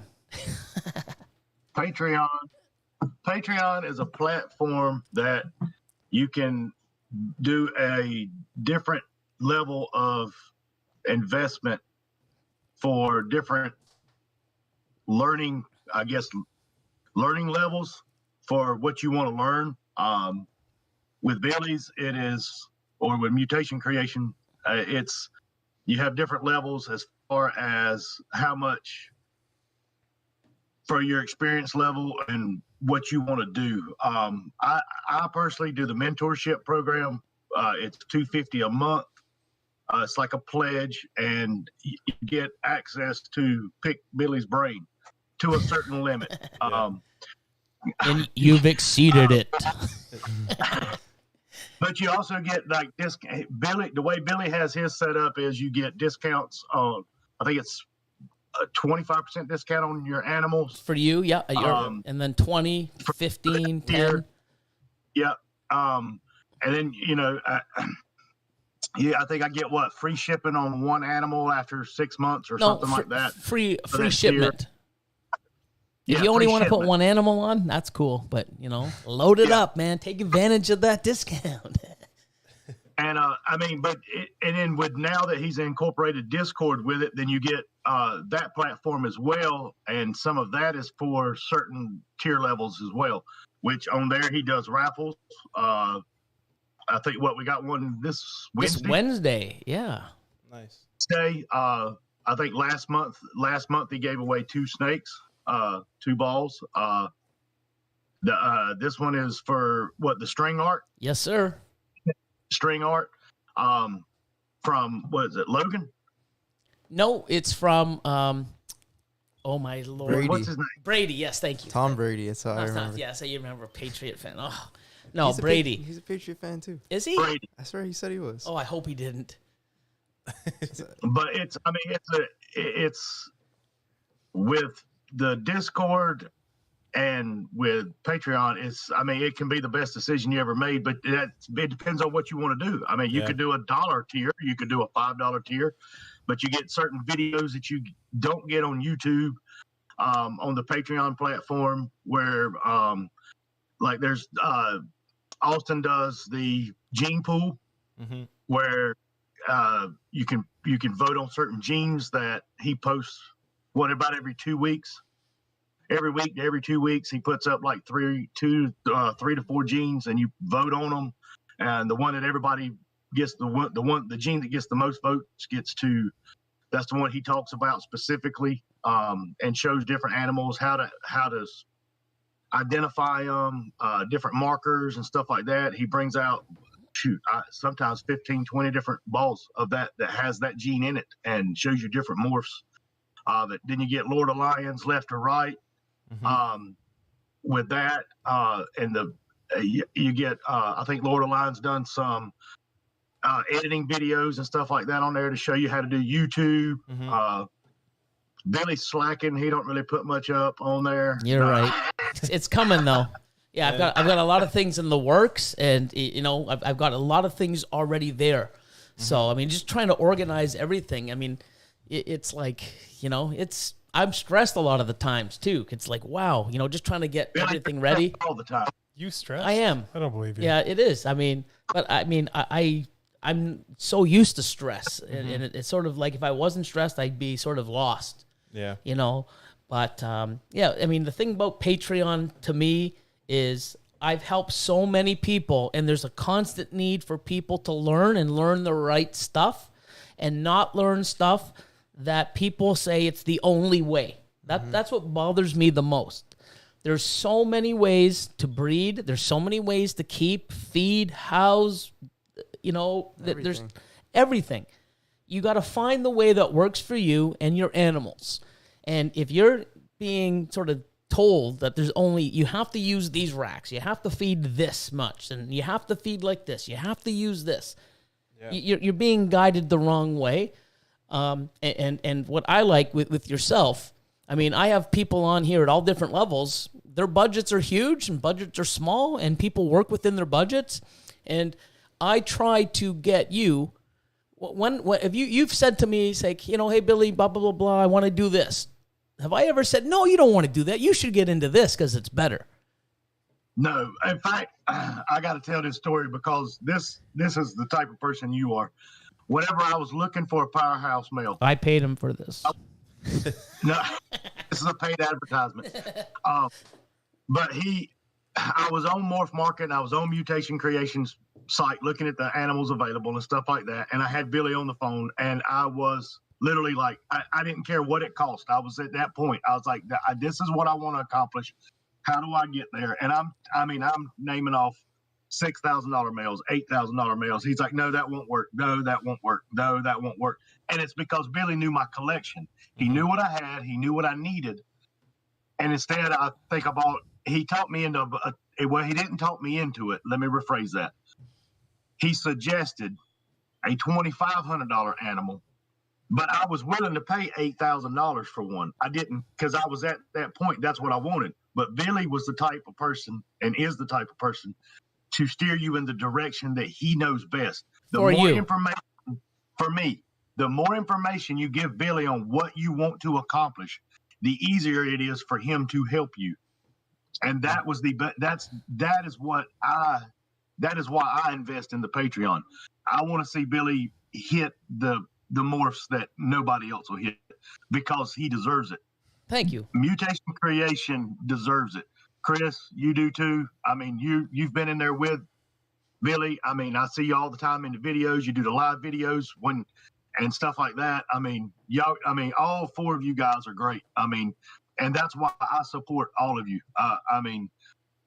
In fact, Chris, there's your stickers that I told you the other day I was going to send you. My wife has been slacking, and she has not been to the post office yet. No worries. No worries, man. I have about 100 I have to send out still, so. We're all in the same boat, yeah. No, I appreciate that.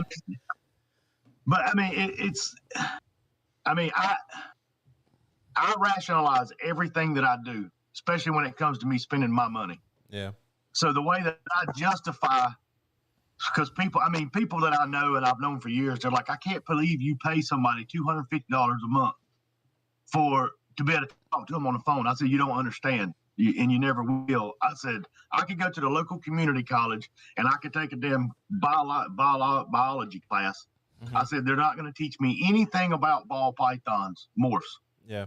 I said, or I can pay Billy $250, which is probably less than what I'm going to pay the community college per month. And I get his full undivided attention when he calls me or whenever I call him. And yes, Billy does call you. Billy just calls me out of the blue sometimes. I can't. He always calls. It seems like he calls me when he's going to Tim Hortons because he's always, hold on, I got to order my food. Because that's usually the only time I get a chance is when I get in the car to drive home, or because at the facility, man, we're just like, we're all over the place, man. It's every time I've called Billy, I either get a text message that says I will call you back, I'm with somebody, or he picks up the phone and I'm like, look, I'm sorry to bother you. I got a quick question. First thing out of his mouth is, you're not bothering me. This is what I'm here for. This is why I do this. That is the type of person that I want to see succeed and that I want to help me succeed, because then I can accomplish the stuff that he's accomplished.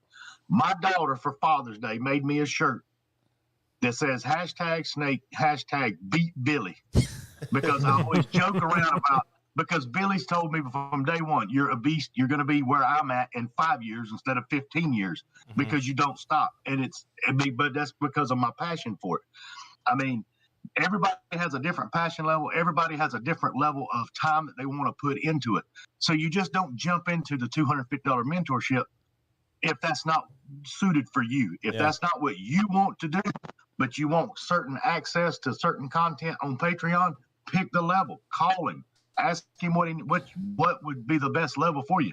Billy's not in it for the money, because if he was, he would not spend every dime back on. I mean, he spends every dime back on it. I mean, and if you can't see that just look at the podcast studio. That Billy calls me and says, you're not going to believe everything I'm fixing to do with Patreon. And he has blown it up in the last 2 months with nonstop new sticker sets. I mean, I got a brand new sticker set in the mail.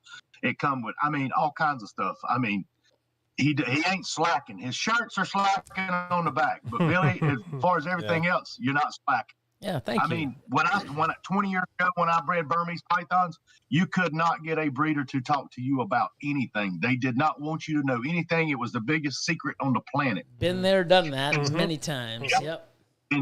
And still, people to this day, even in ball pythons, there's a lot of breeders that won't tell you anything. They don't want to. They won't talk to you. I've been to shows, and no, they don't know me. I mean, I'm not a big breeder. I'm a small breeder just starting out. I do it for more of a passion than I do I don't do this for profit, because if I did, I would not have spent about $60,000 this year to do it.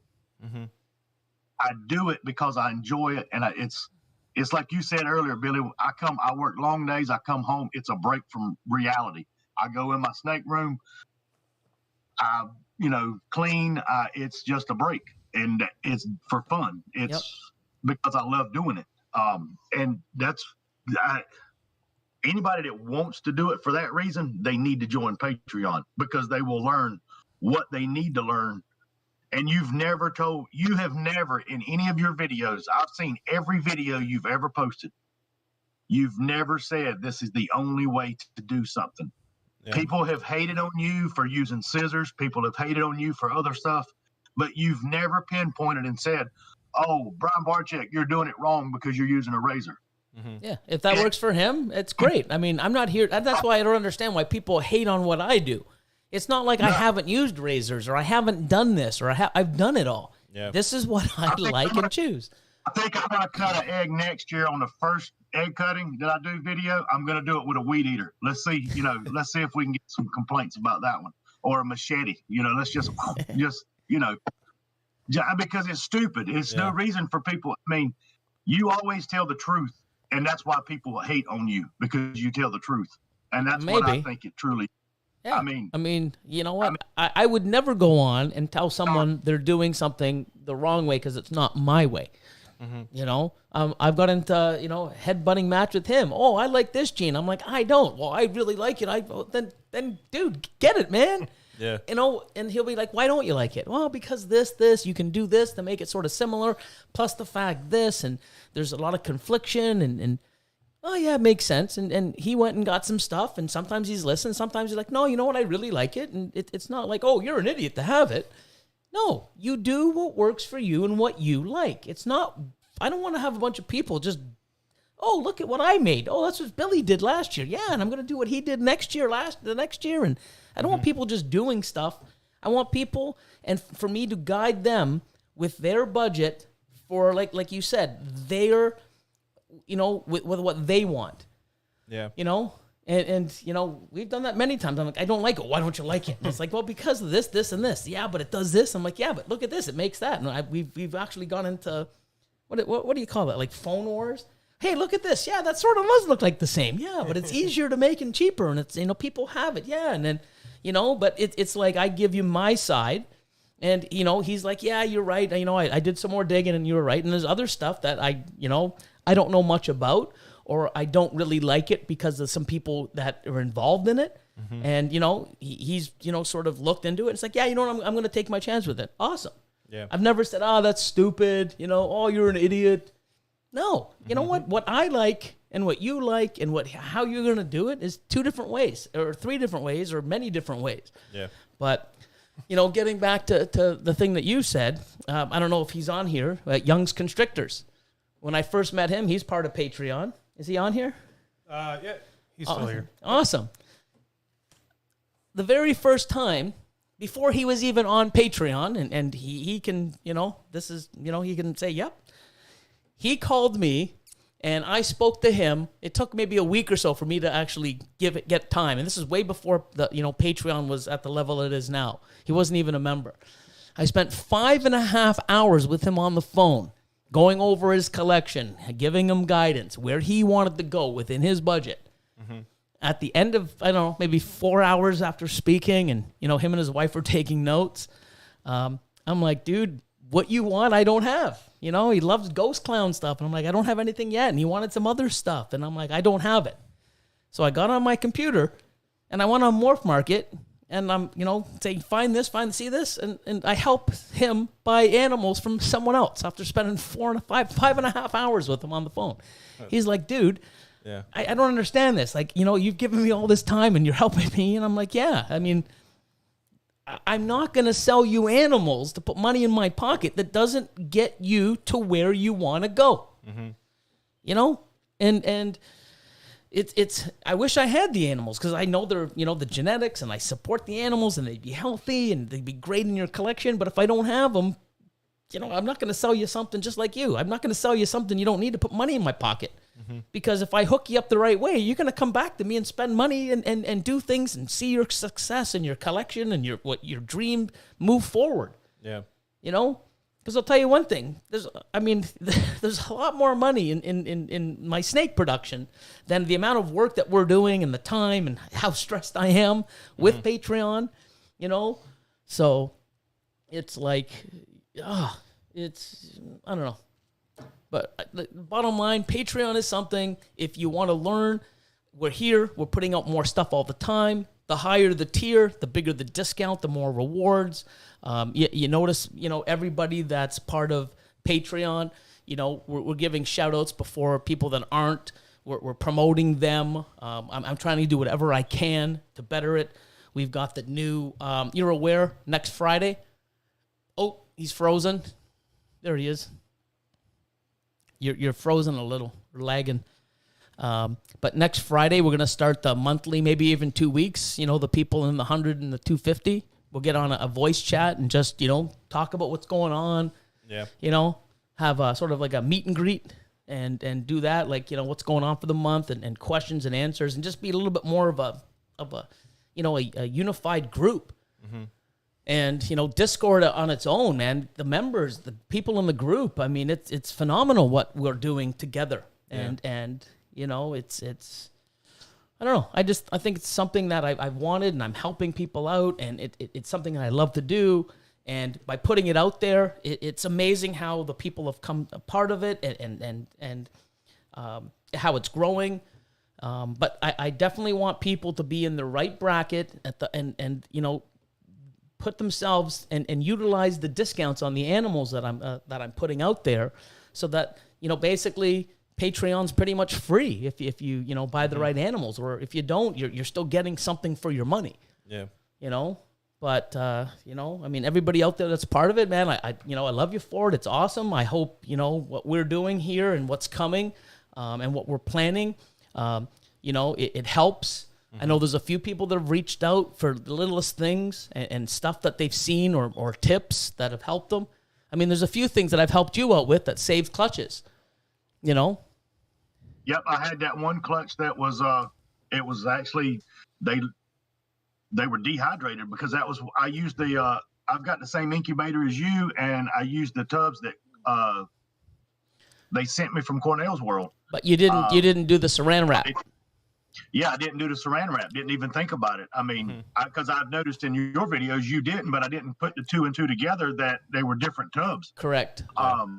So there was a clutch that the eggs were almost dehydrated, and I called it because, of course, I was like, "Is it time to cut yet? Is it time to cut yet?" Every day I'm asking my wife, "Can we cut? Can we cut?" And then I noticed because I kept looking at the clutches and the eggs, and they were dehydrated. But yeah, you walked me through it, how to save them. I cut them all. I mean, in fact, we went back and forth because you were telling me you had talked with Austin. You say, "Don't do anything yet. Wait another day, 24 hours." And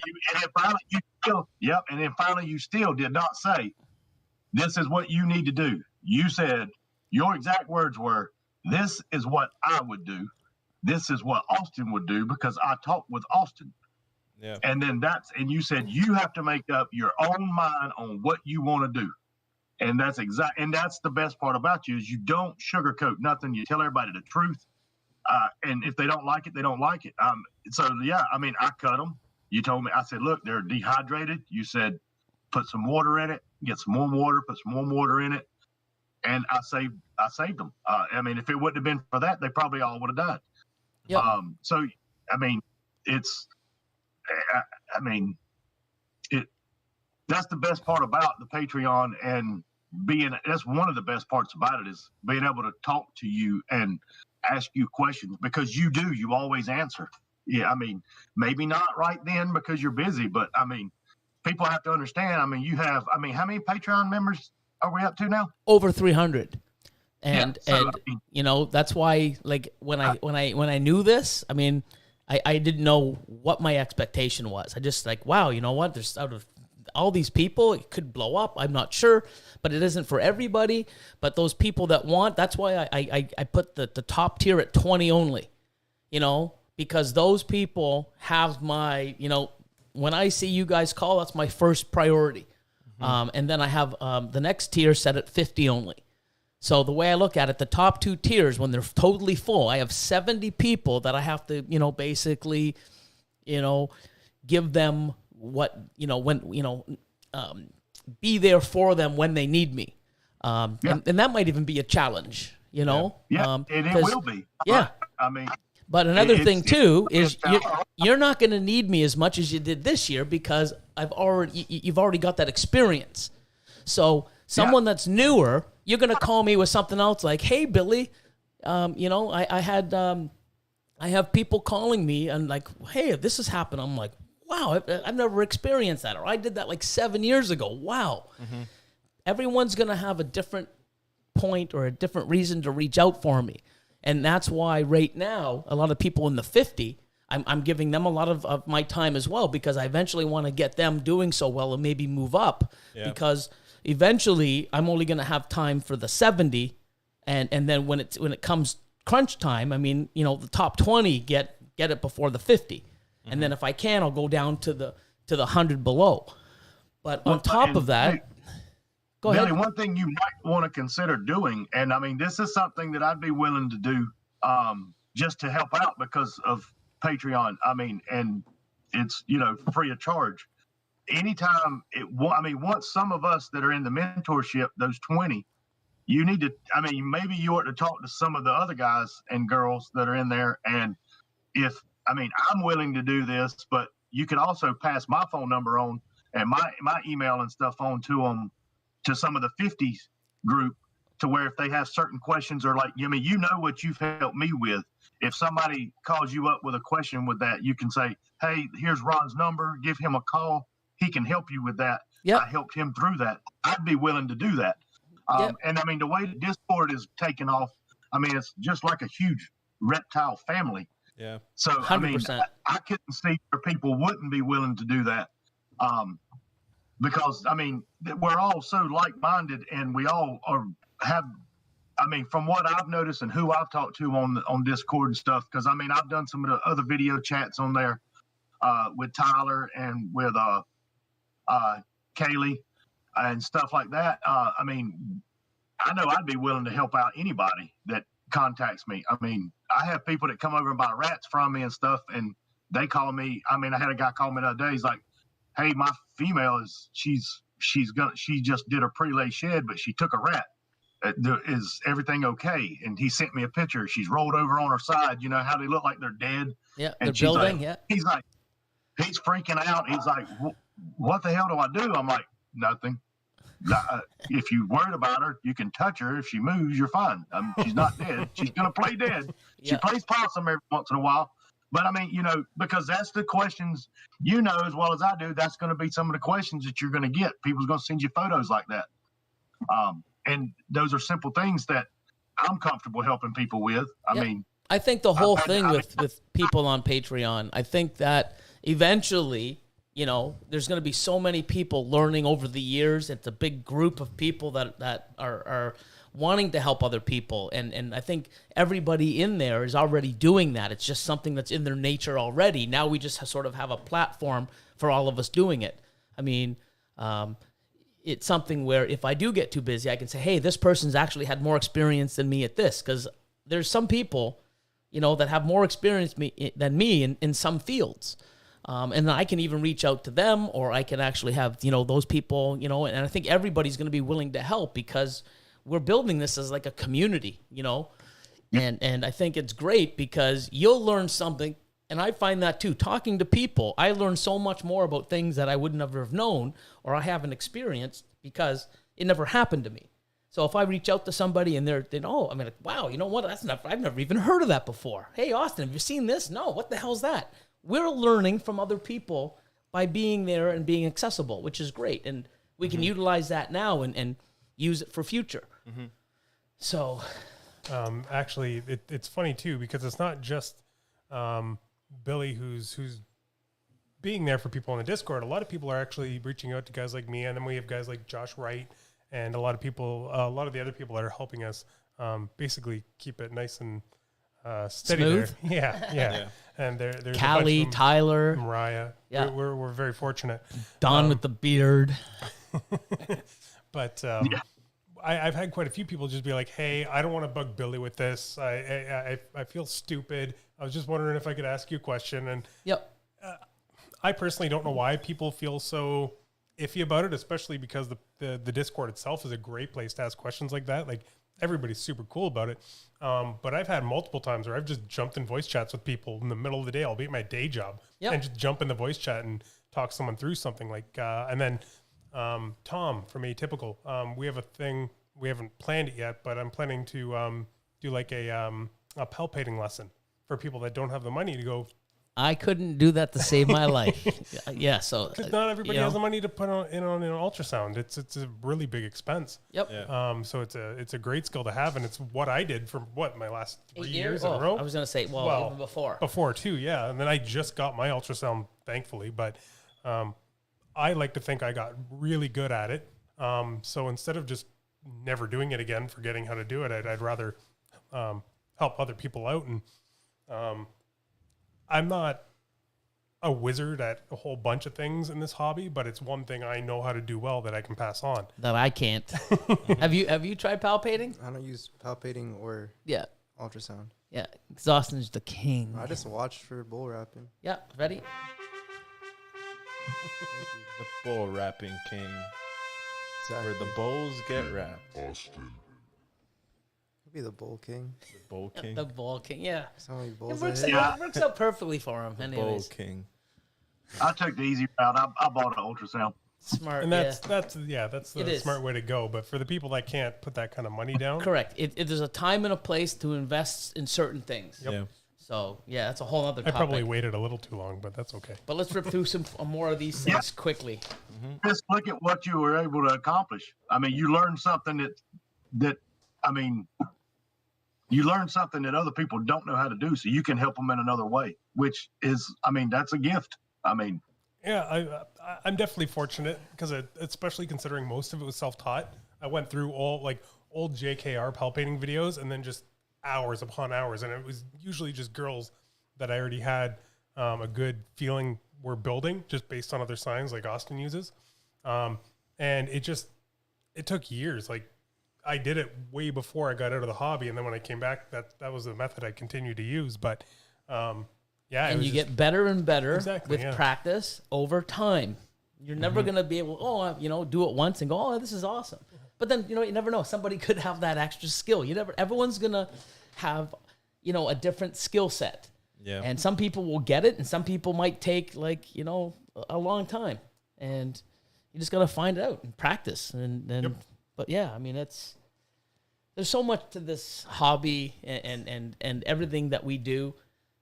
I know I can get better at a lot of things, even though I've done really well. There's, bigger things that I want to go and achieve and learn. And, there's so much. Even we're learning newer stuff.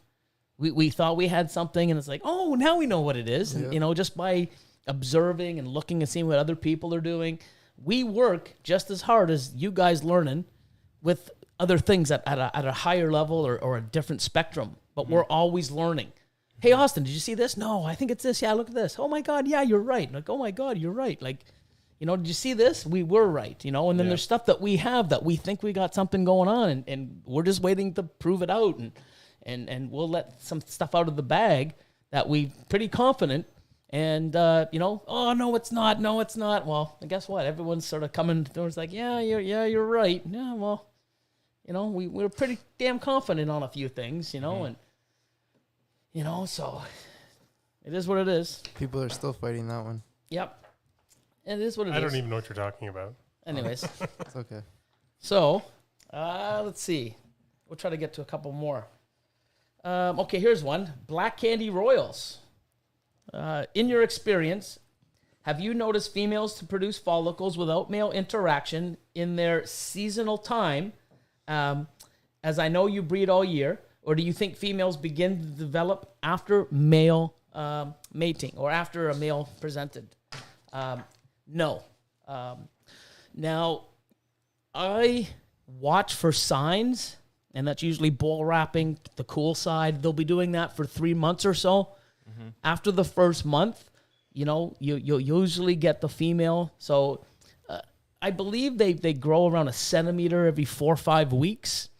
So if they started around 0.5 centimeters, 4 or 5 weeks later, if you constantly see her bull wrapping and staying on the cool side, I ultrasound, and usually if I ultrasound her a month later, she'll be around 1.5, 1.7 centimeters, and that's the first time I like to put a male in. Mm-hmm. And then 3-4 weeks for 3 more times, and you'll get them at 2.5, 3.2, 3.7, and then 4.0 centimeters.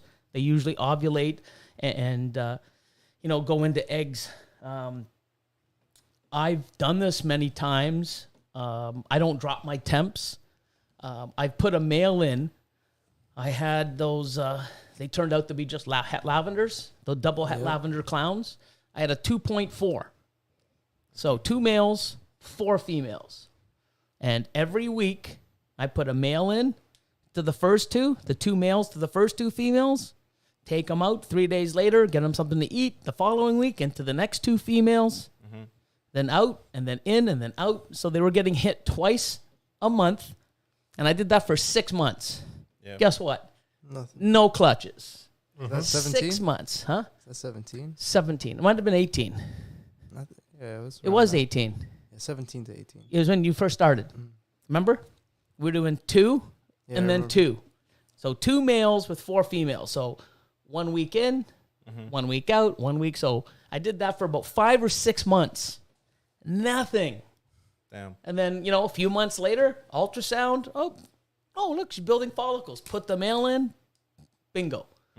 So I do recommend, I mean, I've heard it quite a bit, and Austin can attest to this. Once they lay, okay, this is sort of something I'll give away, but something that's going to be, you know, like Patreon content. Something like this, you always take the dates of when the females lay and weigh, so you know that, you know, what she weighed when she laid. 7-8 months later, start introducing the male. That's how you've been doing it? I do like 6 months. 6-7 months? Yeah. And then... I like to repair more than you should. Yeah, you over-repair. Yeah, 100%. Right. And nothing wrong with that. No. If you had an ultrasound, you'd probably do less. 100, I would, yes. Okay, so for myself, 7-8 months, say 7, start pairing the male. So if you have the date of when she last laid, 7 months later, you can start putting that male in. But I do think that if you do have a female that's building and you keep that male in with that female longer, I do think, you know, I don't think it'll help.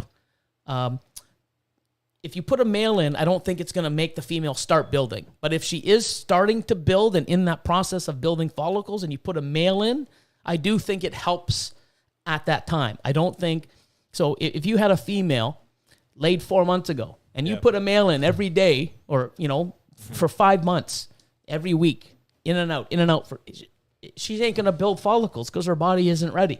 Yeah. 7 months later, you start doing that, she will be in the process of building. So there's a little tip. So, but you only really need to hit a female every 3-4 weeks.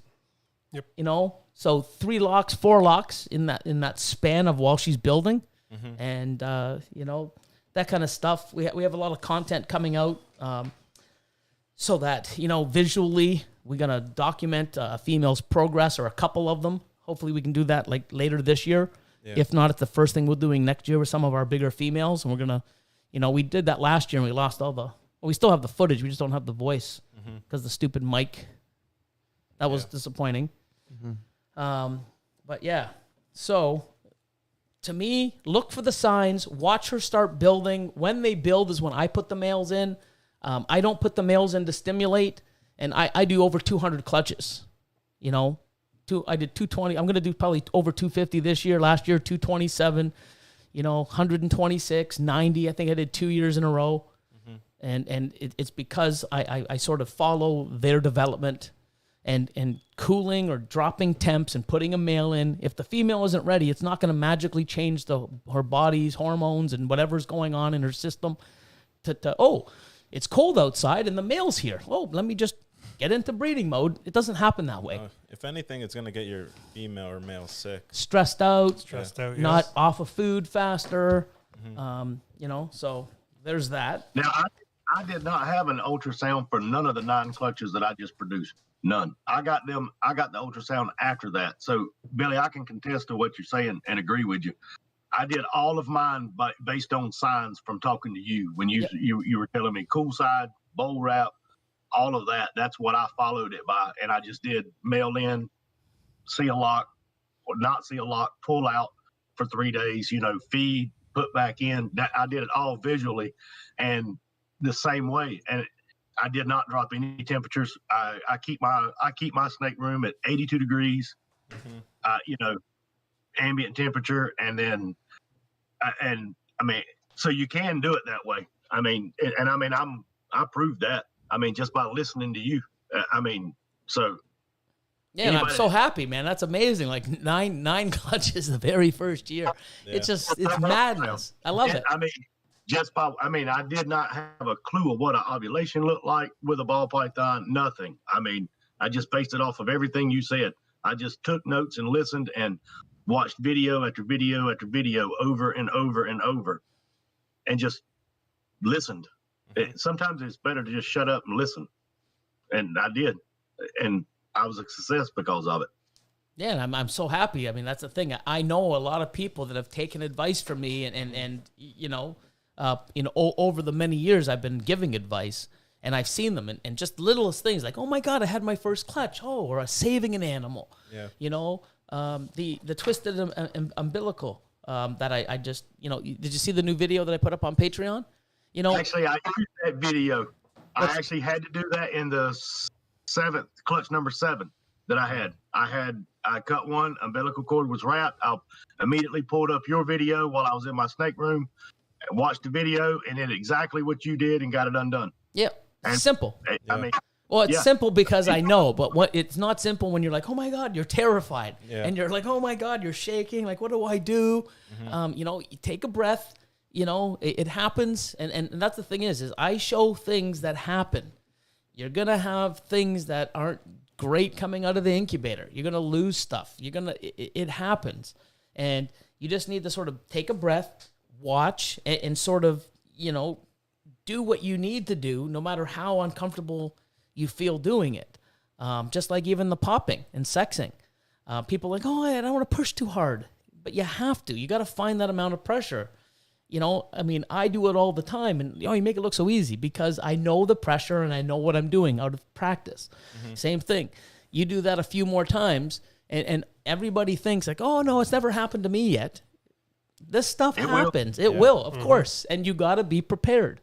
And don't just, I don't want to bring it up, but unfortunately, some people just don't, they just do before they I don't even know what I'm trying to say. I don't want to get into a rant, but, they take on too much responsibility. So many things could have been done differently, and they act before they think. Act exactly. So, hopefully some of this stuff, I know many people have reached out to me with dehydrated eggs, and because of a couple videos that I put up, I've saved their eggs. Like, you're one of them. Yep. I know the Scales family, they reached out to me too, which is awesome. And it's amazing how something that I've done many times, and, at the beginning, trust me, I lost eggs. Yeah. Oh, what's wrong with this egg? It's dehydrated. What's wrong? Well, there's no fluid in it. Well, how do I get fluid?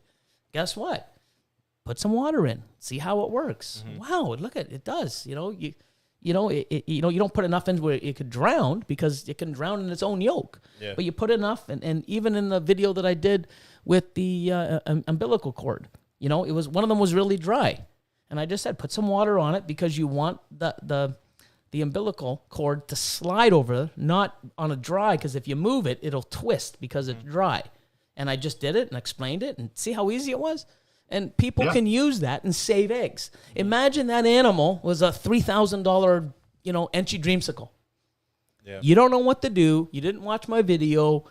You didn't learn from it or wasn't a part of Patreon. And guess what? Bye-bye $3,000. You could have learned that for $50 a month. You watch someone's other video and they cut it. And you know what I mean? Like, it's something where people are like, oh, why would I pay? Don't pay. I'm not begging people to join. I'm not promoting it, putting ads up. Hey, look at join this. Even though we do want to do a funny commercial. Yeah, infomercial. Infomercial. It was funny, but if people want to join, it's there. It's out there. And you know what? I've got a lot of stuff coming. It's a lot of work running the facility and doing things and trying to, it is a lot. Like I've taken on a lot. I've given these guys some responsibilities too, and it's a lot of our time and effort, and I think it's worth it. And I'm going to continue doing it, and we're going to do it the best we can. We're gonna make mistakes, but there's stuff out there that can save you animals. It can save you. Look at you. I don't know how many without our help. I don't know how many clutches you would have had. You might have had 2 or 3, but you had 9. You have experience. I've saved eggs for you, and you've learned stuff from us, and I think that's amazing, and that's what this is all about. Well, and that's why I promote, and everyone, I don't have many YouTube videos, but in every one that I've done, I promote, Patreon, for you, because of that, because of the success that you helped me achieve. Even because I was achieving or promoting you, I had that one asshat, he called me Billy with hair, and I was like, thanks. Because he's, and you, no matter what you do, trying to help promote somebody else who's successful, and I get bashed for it. I people. care less. Yeah. I mean, that's how people are. I mean, I'm trying to help people, and you know what? I've helped many, and I'm going to hopefully continue to help many, many more. Yeah. And, you know, it's funny because I've been doing this for so long without getting paid. And the thing is why I did this is because I hate wasting my time with people.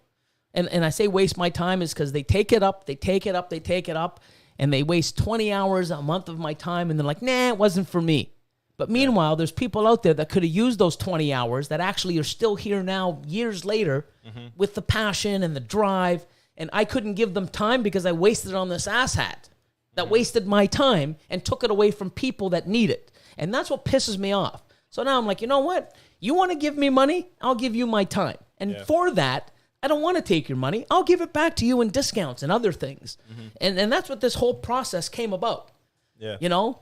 And you know, you buy animals, you get a discount. And you get a good discount. And I got a good selection of amazing animals. I mean, you know, it's not like I got run-of-the-mill animals like, hi, here, take 25% off of a spider. You know, I mean... 25% off a monsoon. Yeah, I'm going to have, Crazy. like, for the top, like, you know, some of the stuff that's coming out in the next few years, when you guys are going to get 25% off, 20% off, you know, it's going to be nuts. Yeah. You know, and I'm doing it because, you know, one, you've invested in me and I'm investing in you. And I hope you take that animal with that discount and take your collection to the next level. You know, I want people to grow, and I do this.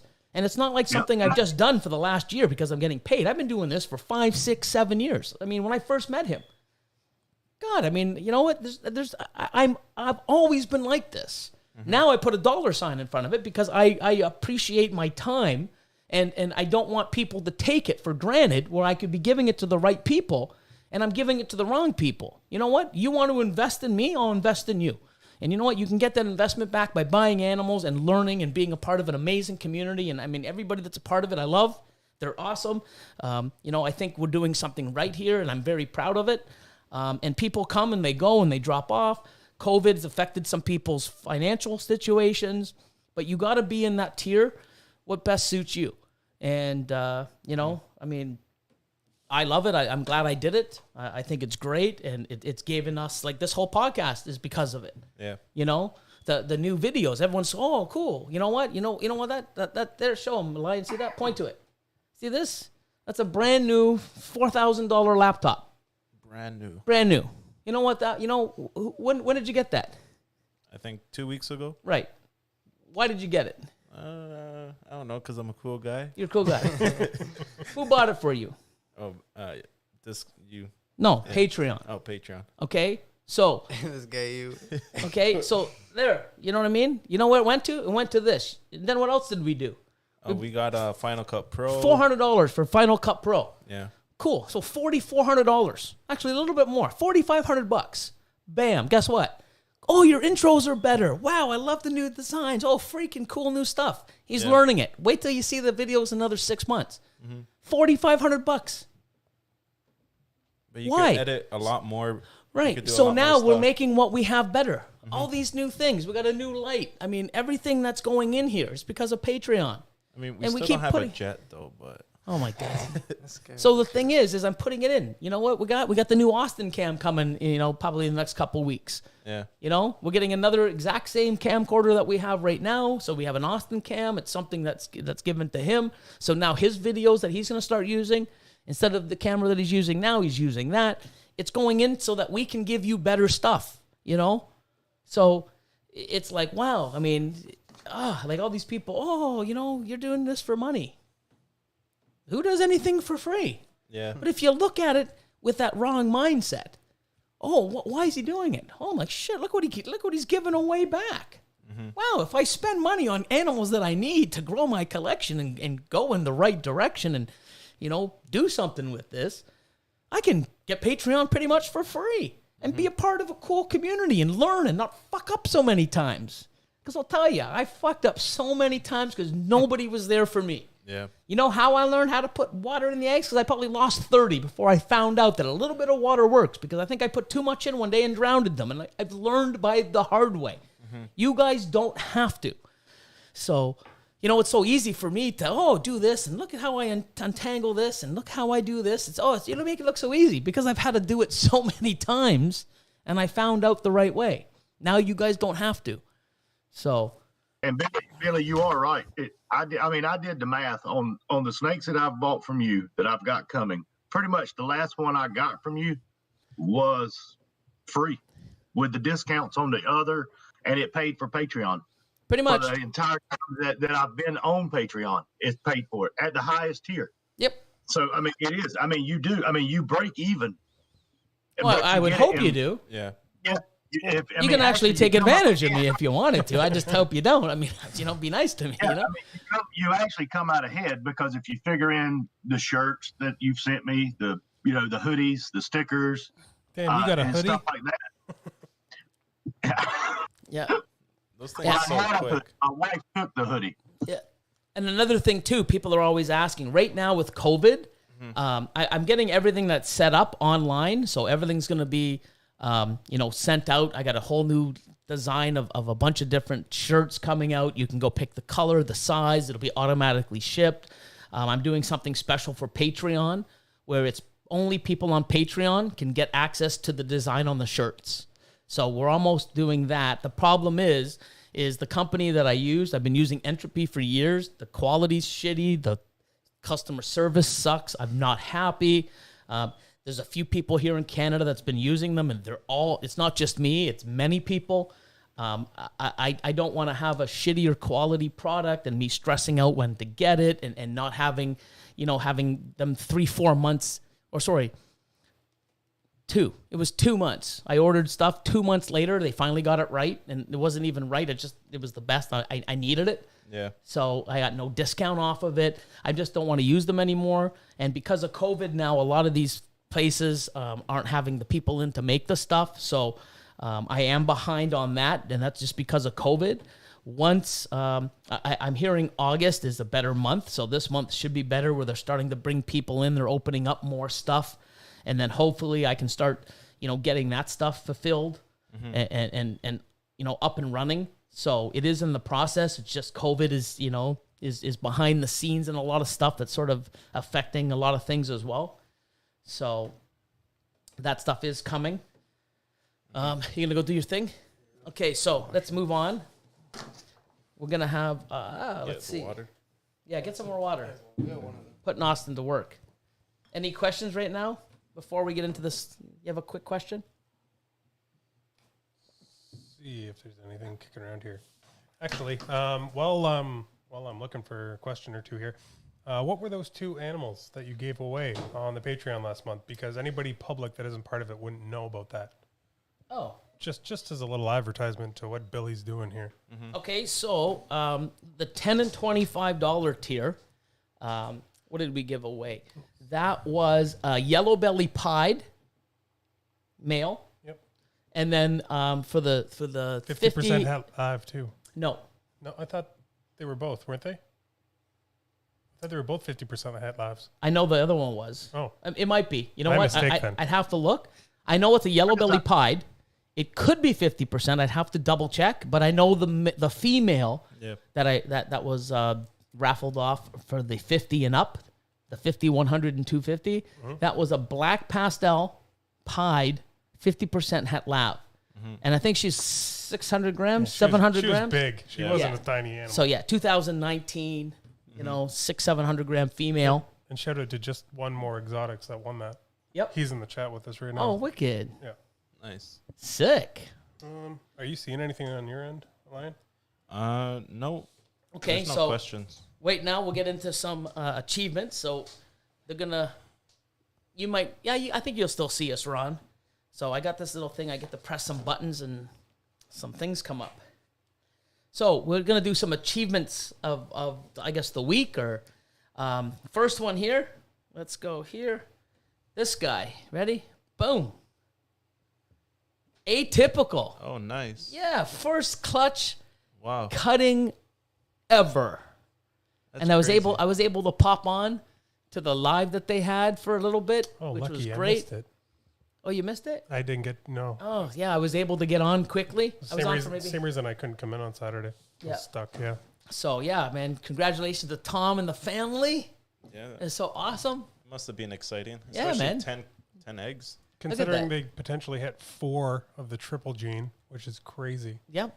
So that's awesome. Congrats, so Tom. huge shout out to Atypical. Okay, number 2. Ready? Scales Exotics. Bam! 1,000 followers on Instagram. Oh, wow. Sick.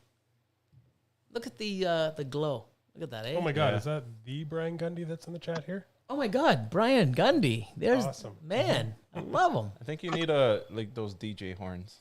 It's like, da-da-da-da. Like, Well, we can always do stuff like this, right? Like, no, when you say something funny, it's like, boom, boom, boom. I got to add some more stuff, but we can always say, for Tom, ready? Also with the Skells, congratulations, 1,000 subscribers or followers. And that's amazing. Like all this stuff and us promoting people and others. I mean, it's great. I mean, it's how hard is it to help somebody hit a milestone or a shout out or talk positive about someone? It's not hard, people. yeah. It doesn't cost you anything. It's fucking easy. Just do it. You know what I mean? Like if the person's not very good and you know what? That's another thing too. I mean, I don't research all these people. Yeah. I don't go out and say, oh, like, I can't give them a shout out. I mean, I shout people out and give them a push, okay? If they're asshats, I won't find out until after. Yeah. But if you're a part of this community and people are here to help you and I mean, especially myself, I don't have to do any of this, but I want to because I've never had this. So if I'm pushing you forward and you're going to keep growing and being an asshat, people are going to find out, and you know what? That number is going to start going down because if I know you're an asshat, I'm going to delete you. I don't need to follow an asshat. I got enough of them commenting on my YouTube and shit. You know, I push people forward to sort of, not to be an asshat, to put the work in, to put the effort in, to make and buy, and I teach people buy because of the quality and who it's from and because it works for you, not because of the price. Oh, it's $5,000 cheaper. Why would, spend 10 grand and get the proper animal. Don't say 5 because you're going to get screwed. I want to push people forward, and you need to take this and other people's and run with it, and time will get you there. It's not a race. You're not going to get there fast. Oh, so congratulations, Skells. Next, bam. Who's this? Hyperspace. Look at that. 1,000 followers. 1,000. Hyperspace Reptiles. Sick. Congratulations. And we got one more. Nice. I should have a drum roll, but I don't. I think. No, I just... I thought you had a drum roll. Oh, No. that sucks. I need one of those. Yeah. So, here we go. Number 4. Bam. Crafting balls. Nice. Almost at 1,000. Gonna do a giveaway. So at the time here it says almost to 1,000. See if they're at 1,000 yet. Go crafting balls on Instagram. Yep, 1 sec. Let's see. Could be even late. Could be like, dude, we already hit it, man. They're like at 10,000. No. What are they at? 903 people. Get 'em there. 97 more people. Gonna hit a milestone of 1,000. Just like Hyperspace and Skells, and they're going to be doing a giveaway. I don't know what it is. I haven't looked, but it's here. 100 credit, I think, towards a future. There you go. purchase. Look at you. $100 credit towards a future purchase. There you go. Just for free. Nice. 97 more people. Go give them some love. Crafting balls. Everybody in the chat went and followed them. They'd be over 1,000. Good. Well, I hope they do. But most of them are probably cool and are already following them. That's true. So there you go. That's true. So, yeah. I mean, it makes sense, but it might not because we're already cool people following them. Yeah. I got Austin. I mean, the shirts are awesome. Yeah, I do really like their logo. Yeah. Yeah. It's nice. So, congratulations, all you guys. Sick. Let's see. Oh, now it's Austin's time to do his thing. But you know what? Let's skip him because he's what time is it? 4:20. Well, for Austin it is. It's always 4:20 for Austin. Jesus. Okay, we'll do yours. Okay, sweet. Funny, stupid crap on the internet. Oh no, what'd you find now? Okay, so number 1. Let's see. So if I go back here, and I go here, and I hit number 1. Bam! Oh my God. Captive bred, baby. It makes sense. This is something that I think I would have. Somebody on the did table. this at Tinley, I think, a Yeah. long time ago. But it's funny as hell. Mm-hmm. You know, just like me one day when the banana gene was out, I had a banana in a tank. Mm-hmm. You know, and I had banana 10K, I think. What the hell? It was just a banana. Yeah, you know? I've seen a couple of like dads walk around with like proven breeders, Yeah, like yeah. shirts. But it's pretty, you know, it's hilarious. Yeah. Bet you got a lot of talk and, What you know. what'd you call the ball python with the broken tub? Do you remember that video like 2 years ago? You had the one tub that got broken. No, but So you had your Oh, the one broken. Yeah. The I can't remember what you called it. the gotcha? Was it The gotcha ball. The gotcha Yeah. ball? Yeah. That's well, right, you need yeah. to have a whole display case for the invisible ball. Invisible. Yeah. Yeah. Just have like a whole section. We of got to it. make it funny, man. I mean, you know what? You got to have some, you know, enjoyment. And I'm just, you know, silly. Yeah. So, number 2. Ready? Bam. Toilet paper times Oh, toilet no. paper. Come on. You guys have too much time on your hands. Yeah. They even have it wrapping and everything. Like it actually looks like it's breeding. Yeah, it looks like it's like It's locked, obviously. Yeah. And see the male? The male's, you know, correctly underneath the female. Mm-hmm. Proper lock technique. Who does this? That's crazy. Who does this? I don't know. It's good though, you know. Yeah. It's creative. Ready? Is this it? Ready? Oh no! What? Guys, I don't even. How does that even happen? So it's I love his handle. Schizophrenic shopping cart wheel. Okay. Never go to the bathroom in peace. I let him soak in the tub, and 4 minutes later, this happened. FML. Jeez. Yep. Is that a snake in your pants, or you just happy to see me? Damn. 4 minutes on the toilet, like that's enough for a snake just to like crawl up. That's crazy. I don't know. I don't think I'd actually want to be in a room with a boa That's what I mean. and then pull my like, pants down anywhere in the vicinity, That's even if I'm sitting and then- holding my junk. the thing is, like, if the thing starts going in your pants, like, are you just gonna You- let yeah, it? you think you'd move. Yeah. Like, you just be like, oh, this is cool. How do you wipe?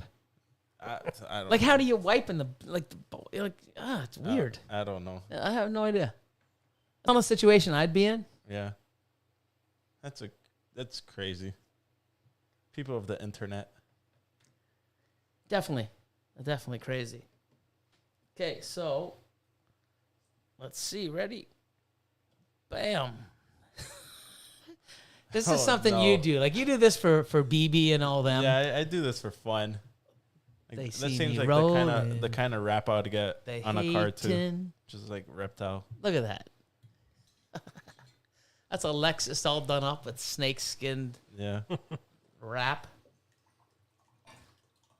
You're just in time, man. We got one more, and then here's your little section. That's nice. Yeah. You missed some cool stuff. I was watching. He was in the chat. Oh yeah. So there you go. See, technology. Even when you're not here, you're here. Pretty cool. Yep. So Austin's like, yeah, next Monday, man. I can be there, but I don't have to be there. No. He would just be on the video chat.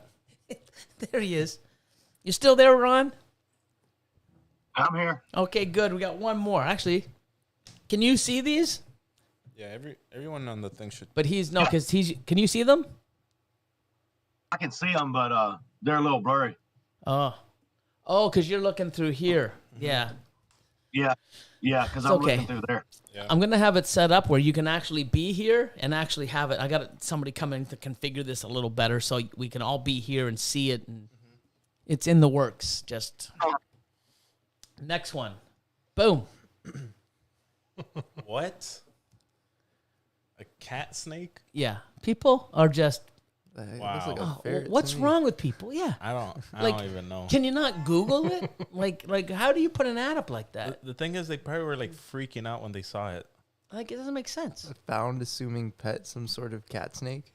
Yeah. Long and nimble with dryish fur and cat teeth. What seems like cat food but isn't a cat? What the heck? Read the last part. Please come take this off my hand. It smells weird. Oh no. Oh my god. What's wrong with people? Give it a bath, maybe. No, Wow. parrots have a smell to them. They Yeah. sure do. But it's wow. That's hilarious. But look at that look. It's like Oh, I have to send you one after. Like it has no, please don't. No. For next week. Okay, and this one here, I've tried. I need as much as I can. They're sold out completely. I don't know if it's because of COVID or just in general. Oh no. I need as much as I can. I can't get any. They're back stocked. They're Does back that come ordered. in extra strength? I don't know. Oh man. I wonder what It's that like would, mosquito spray. what would that even like feel like if you just sprayed it on someone? I don't know. Put it on yourself, man. How much of an idiot buys it? Sprays it the other way instead. Like Crazy. But I mean, I'm sure a lot of us can use this. A lot of it. Okay. Let's do the Austin's part now. Ready? Dun, dun, dun, dun, dun, dun. What the F is that? What the F is that? Ready? Here we go. Bam. So first off, we got Whoa. Gavin here from Balls to You with a really odd looking leopard Mojave hypo. what the hell? Look is at that thing. Very cool. Purple. Crazy. It's not supposed to be purple. Well, it's supposed to be purple, but not that shade of purple. Nuts. Almost looks That's like he has yellow crazy. belly in there. All A the lot of flaming, eh? I always thought that the hypo could make like a blue snake. Well, can in some not really blue, Cinnamon. Like if you like put, a gray. It's more of a but what about like scaleless? never know. I think got that would be I blue. got scaleless ghosts next year. Hopefully, no, maybe this year. No, the female. Oh, shouldn't, yeah. So next year she's not big enough. Yeah. Pieds and albinos and albino pieds and some yellow belly stuff. I have shots at scaleless, Yeah. but not ghost. But yeah, just amazing. Number 2. Who's this one by? We were talking about. Psst. Oh, sorry about that. I was still looking at this. I'm like, that It's like looks. trying to figure it out. What? Yeah, it's Really- beautiful, eh? Saw the Yeah. wheels turning. Number 2, ready? Okay, number 2, we got Lone Star Reptiles So- with his LSR fire line. Oh. Oh, you picked the wrong one. It's Oh, you know why? It's not 2. it's number 6. Yeah, see? I'm just high from the fumes from you, man. I don't need to. Turn that down a little. Lone Star Reptiles. Where the reptiles are lone and they are stars.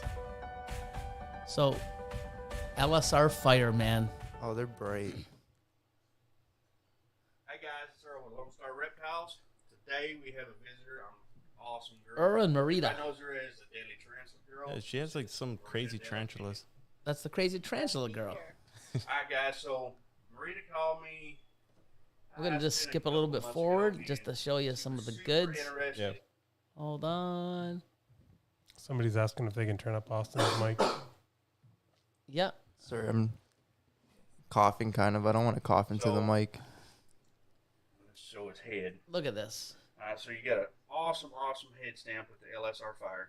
Mm-hmm. Alright, so first off, this animal is not a pattern enhancer. It is only a color enhancer. That's a fire. Nuts. You look at the alien heads with all the dots in them. We don't get the alien heads in these. So that's a fire to an LSR Fire. Lone Star Reptile Fire. That's his own line. You also Okay. have a unique head stamp on your Very, very. Now watch this. That is a typical firefly. We'll bring out the LSR firefly. What? Almost looks like an enhancer. Or does Yeah, it It looks I was like- gonna say that's Desert Ghost. He's lying. No, I his, know. Just joking. his LSR Fire line is like This is your typical Desert Ghost, firefly. man. And it's cold. Kodam. You know, Look at that. always produced in the past with regular fire. That thing is nuts. And when we You brought in gotta the see LSR some of them, fire man. back in It's 2010, totally nuts. Because putting that into other projects would be a lot faster than having to go with Enhancer and Desert Ghost. So here's Earl again. See that? See what that is? It's just a Lone Star Firefly leopard. A Firefly Leopard, but it's the LSR line of fire. Look at that thing. Mm-hmm. Very, very, very yellow. That's nuts. That's crazy. And I've seen other animals. They're nuts. And as they age, it's almost like Desert Ghost, man. Yeah. It's crazy. Does it work well with pastel? Like how You just Well, he just showed you the firefly. Oh, the enhancer. I'm sure it'd be amazing. But yeah, I mean, it's just crazy. Could you imagine his fire in Desert Ghost or Enhancer? holy cow! Like, yeah, it'd be I mean, crazy. Oh my god. I need sunglasses for that. Yeah, so anybody out there, man, Earl from Lone Star Reptiles has some crazy. You're going to have to get in line because he's got a waiting list for this LSR fire stuff. Mm-hmm. But just beautiful, man. Just awesome. And I know he's been working with it for a while and making some stuff. And you see he has a lot of adults. So he hasn't really put a lot of it out. He's worked with it and he's got to know what he has and shown what he can do with it. And now he's putting it out. So it's not always a race or a rush. Yeah. I mean, that's one man that takes his time. He's got some few other projects that he's working with for like 6, 7, 8, 10 years. And he's just putting it out now. Mm-hmm. You know, it's not a race. It's not about the money. It's about the passion and figuring things out and seeing what you can do, bettering and moving your collection forward. Once you understand that and get that proper mindset, help other people achieve their goals and just be a good person. Mm-hmm. You get a lot more out of life and out of your business and hobby and hopefully, you know, inside you feel better and you keep moving forward, man. Like, it's nuts. I mean, I've seen stuff like that, and that's nuts. Yeah, that's crazy. Okay, ready? So up next we got Mike Wilbanks, and he has this crazy combo. Wait, what? Yep. And right now I'm trying to cheat and look at his pairings and trying to figure out which one this is. Look but at the orange on that. I don't think he posted it. No. Looks like an Ultramel or banana combo. Crazy. I'm Look gonna at say that. Ultramel. You think maybe calico? Not up top No. like that. More on the bottom of the sides. I thought that too, but Like a that blushing. firefly. LSR fire. But there's got to be something keeping the contrast too, because Yeah. pastel will be pulling all the purples in. And it looks Maybe like a dark burgundy. jean, Yeah. chocolate or something Chocolate like that. mahogany. I don't know. That's crazy. Definitely something. Might even have some no. It's weird. Look at the pattern. Yeah. OD something. It's clean at the bottom. Look at the tail end. It's Yeah. clean, right? And the alien heads could be like an OD Firefly. mahogany firefly or something. Yeah, something like that. it's crazy though. But I mean, he's been knocking some stuff out. And if you remember, The one right there, actually. yeah. So if you remember last week, okay. So remember, I thought it was an Ultramel Super Blackhead. Do you know what it is? What? Banana Leopard Super Blackhead. So Nice. I had the pattern. I had the blackhead, the Super Blackhead, but I thought it was lavender. Okay? And here it is. Like last week we showed before shed. So here's before shed. This is what we looked at. So Super Blackhead, I thought was Ultramel because look at that head. We also thought it could have been hypo. Lavender. Yeah, so what that is a banana leopard Super Blackhead. Crazy. And people say banana sucks. Man. Depends what you put it to. Correct. It's like any gene. Yeah. Do you want to see what it looks like after shed? Let's go for it. Look at the reds and the purples. That's crazy. Holy That changed so much, but it's so cool still. Yeah, well, that's the thing. That animal was probably, I'd be excited too. Hey, look at this! Right out of the incubator. I mean, right out of the egg from the incubator. Hasn't had its first shed. Now, after they shed, you get a lot more coloring up and stuff. But just an That's incredible insane. animal. Look at that.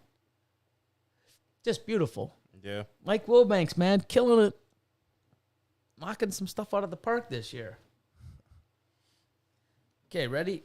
Number 11. Who's this from? So we got Urban Constrictors here. Paul Milner.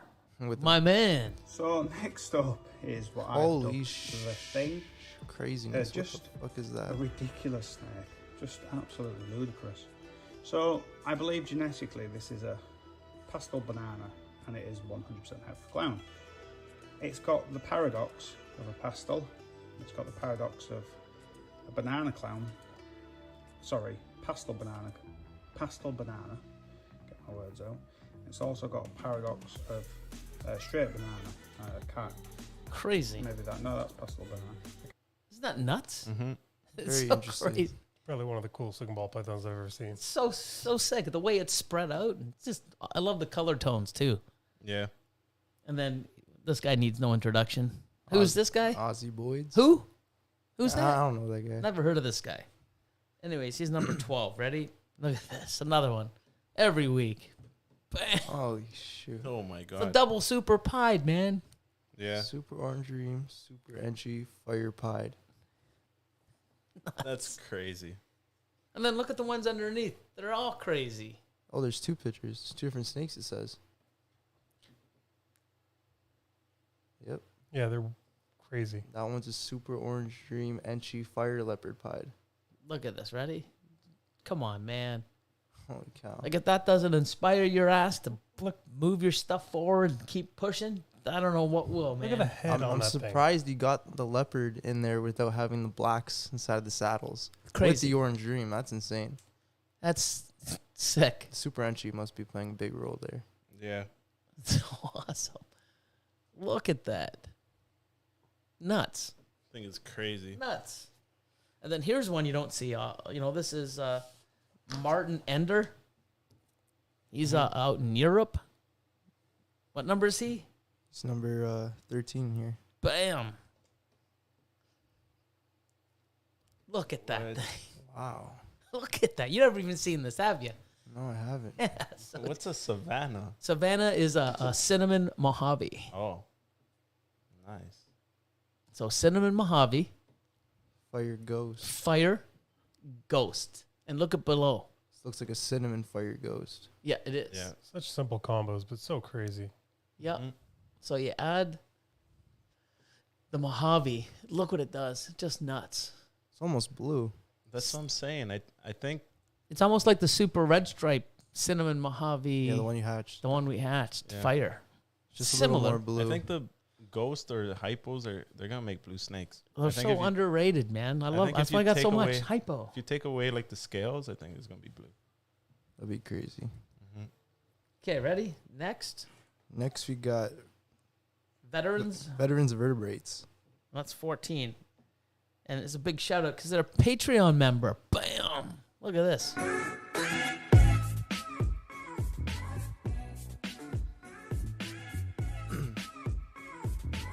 Where is it? Let me just fast forward.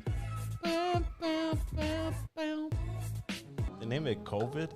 Look at this. Holy cow. This thing's so cool. How's that? It's pastel super lesser clown. Yeah. Look at this.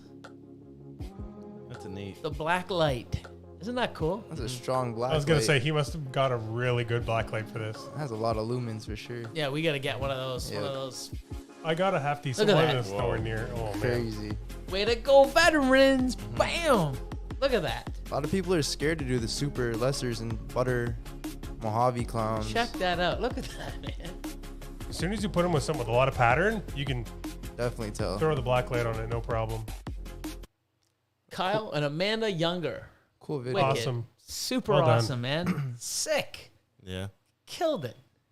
So cool. Everyone's running away. Like, oh, all the people have left. Where are they going? Going to get black lights. But yeah, man, it's pretty cool. And last up, we got Justin Kabilka right here with a special clown combo that's insane. Ready?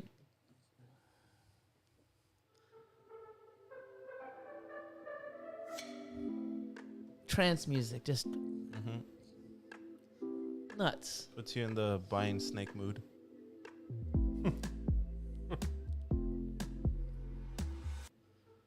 Hey YouTube, welcome back and good to see you again. We have a great video for you today. We're going to look at some special clowns, some crazy special clowns. I've been trying to get these into the project for a while.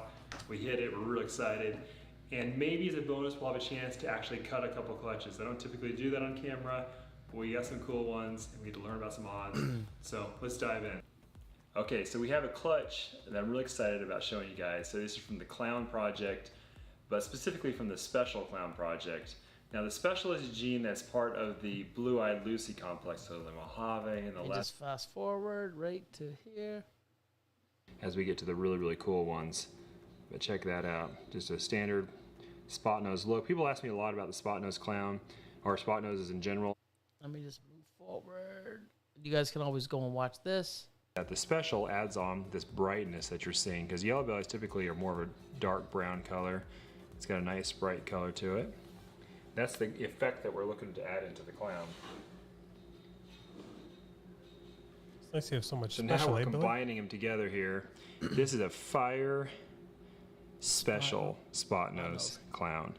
So you see here that we have the special boosting the color from the spot nose, plus the fire gene is also in there boosting that color. So we have almost this kind of Het clown. really burnt out, cream color here on the top.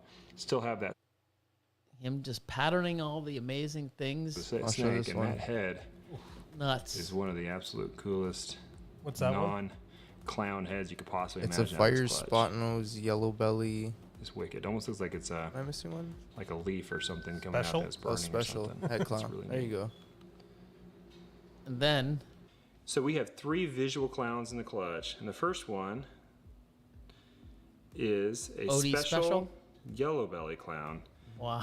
Now, I got my special clown project from a couple people, Sick. Malcolm Pugh, which I'll link him.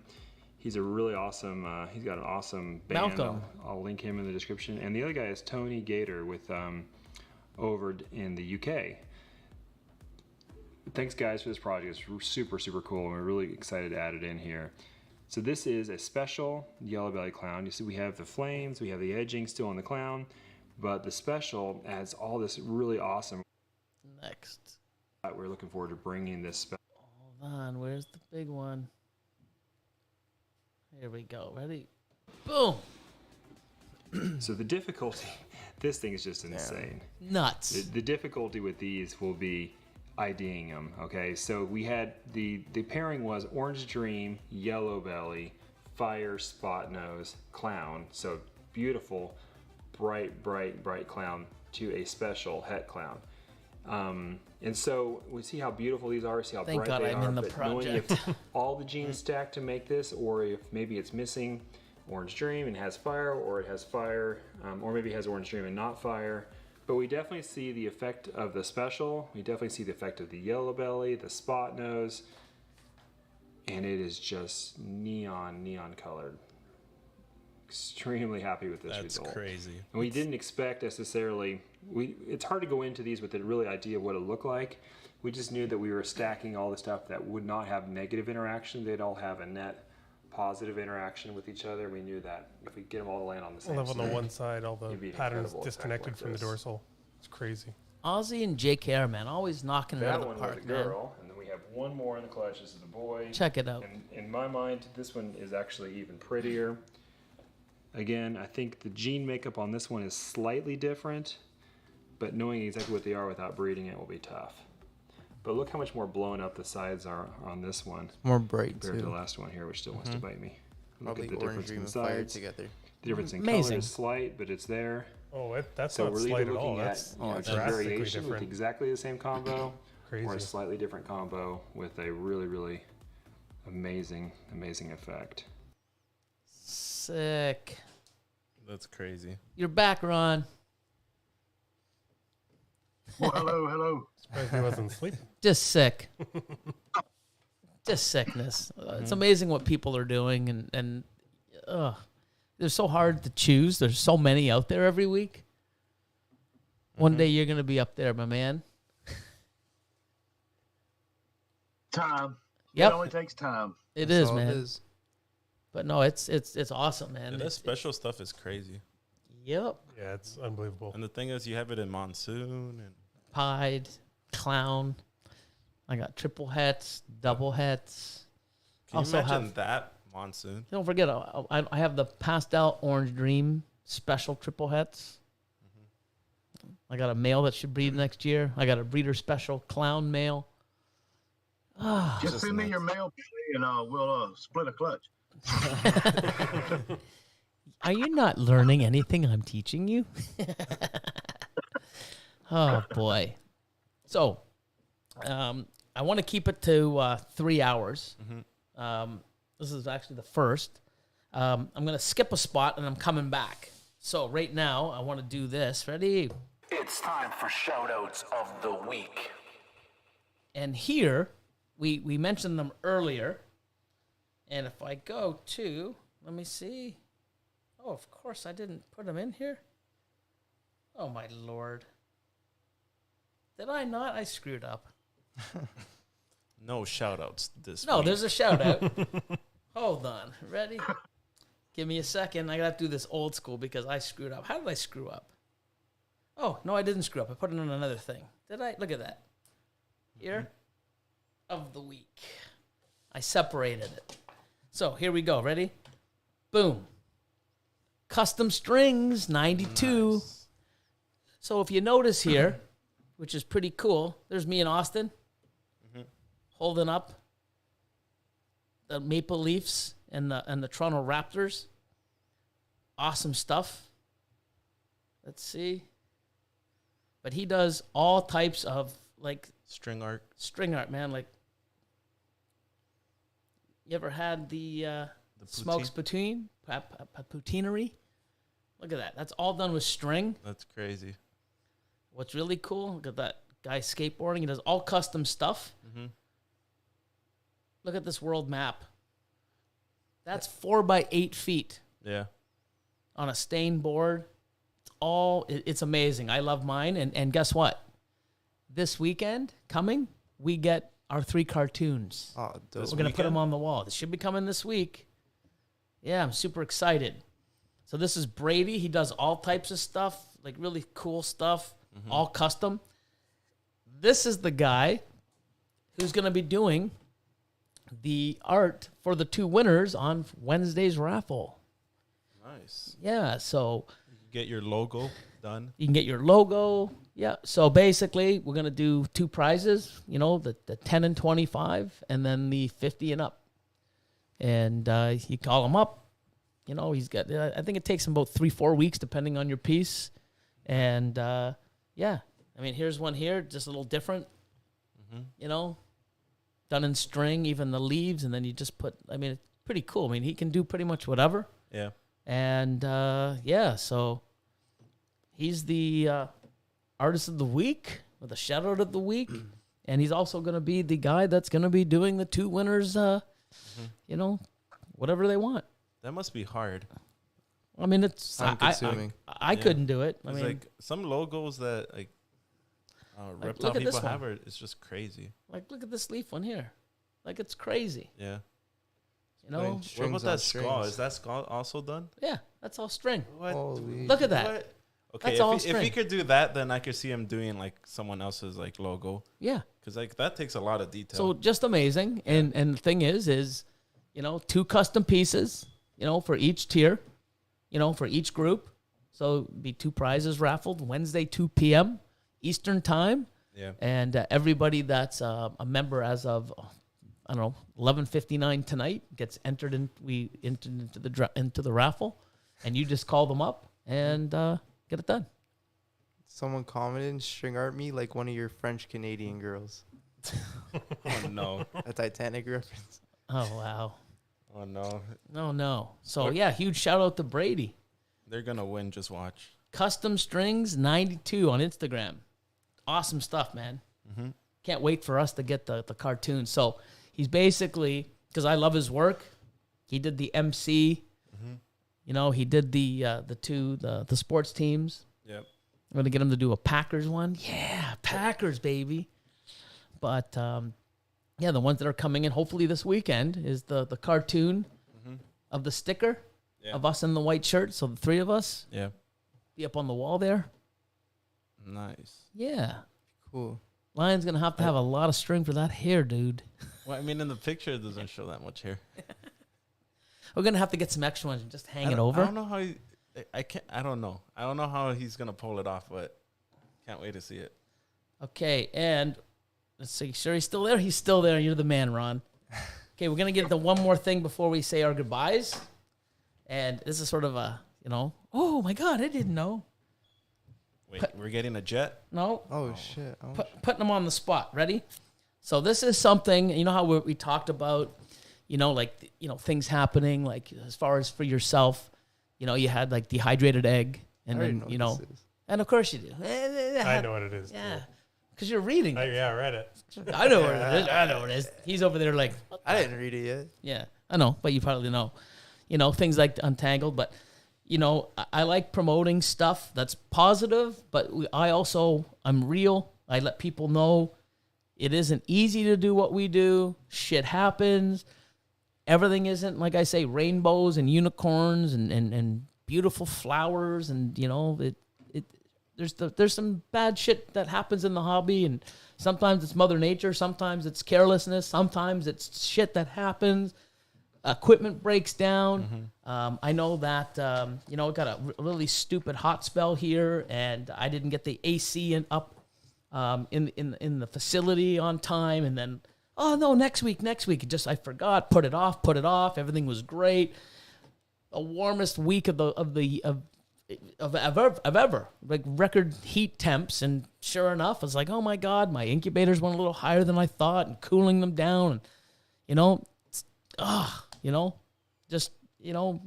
me being too busy and just putting it on one of those post-it notes and then 30 on top, and screwed up, and stuff like that happens. But here's one here from this guy right here.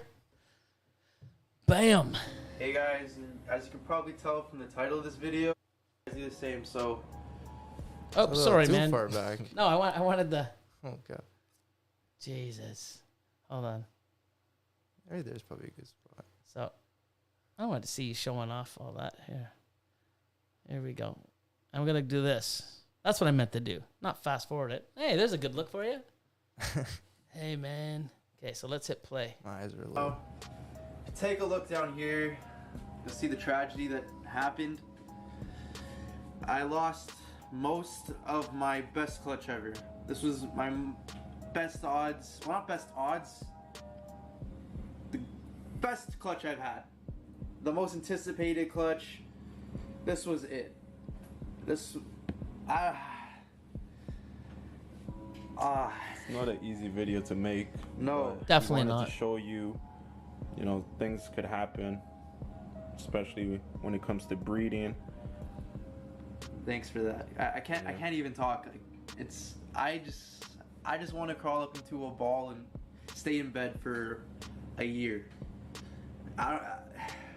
Very discouraging when this stuff happens. And it does happen. So let me just give you a little bit of backstory to show you what happened. Okay, so we're going to get the backstory in person. So let me go back here. Let me get there. Let me get Ron back on. Bam. There you are. So talk about that, man, if you don't mind. I know it sucks, and I know I sprung it on you, but, people got to realize, man, you've worked with me for 2-3 years. You've had experience even before you met me. We think, everyone out there thinks, oh, man, you work for Billy, or Billy, nothing goes wrong with you guys. Oh, it must be nice. Yeah, it is nice. But guess what? Shit happens, man. Yeah, it seems like the more snakes you have, the more things that go wrong. But people think it's the opposite. And, Yep. it's heartbreaking because, fuck, man, you were showing me in the egg and out of the egg. Oh, yeah. Oh, my God. And I was excited. How many pictures you sent me of that one? Oh my god. I was there when he cut it too. It was pretty exciting. Oh, yeah. Yeah. But you know what? Like, bullshit happens, and it's got to look past it. Yep. And that was just simply equipment, Yeah. fan. Yeah, fan failure, like equipment failure. I didn't have anything, like no sensors to tell me that there was like heat rising. And in the morning when I checked, I got down there. Most of the babies were already dead. Too late, yeah. Yeah, the best one in the clutch was actually died in my hands, and tried giving it some like room temperature water to cool it down, but yeah, it didn't help. And you know what? I can attest to that. I know a few years back, a friend of mine, his entire incubator had a malfunction and killed like, I don't even know, 15, 20 clutches that were in there. Just and they were already out. Like, you know how we keep them in the incubator until they first shed? Yeah. Tragic. Thankfully, he's still around. He overcame that, and devastating. I've had things like that in the past. It sucks, but it happens. Things now like sensor push, the new herb stats, that Herpstat 2 spider webs that I've got. They can give you notifications. Ever since I got the sensor push, I've been sort of checking it like every 2-3 hours when I'm on my phone. Let me get a quick look. Some of these things, like Austin was saying, you can get equipment now that can alert you. It is expensive, but it's worth it. But it's worth it because it can happen to all of you. You're like, oh, it's a newbie. Oh, they don't want to say it because they're embarrassed. He's not a newbie. I'm not a newbie. Look at how many eggs and how many molded eggs I threw out, 50 or 60 out of the 227 clutches. I probably lost on a total of, probably 10 clutches of eggs. And it's not because I don't know what I'm doing. It's because I just thought, hey, just let me use these new containers. They will work. And you put them in and you don't keep observing it because I'm like, you know what, it works.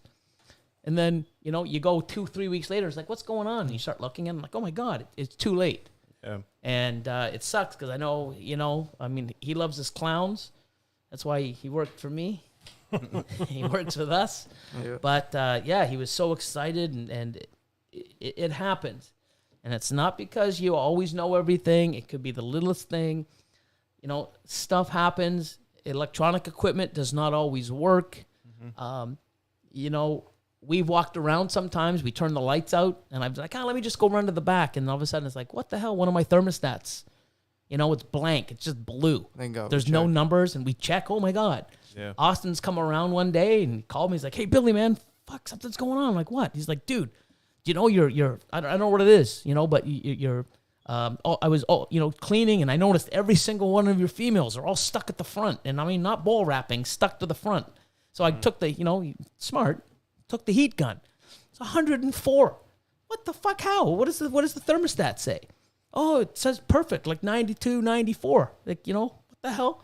Couldn't figure it out. We had to turn it all off, reboot it, and fuck around with it.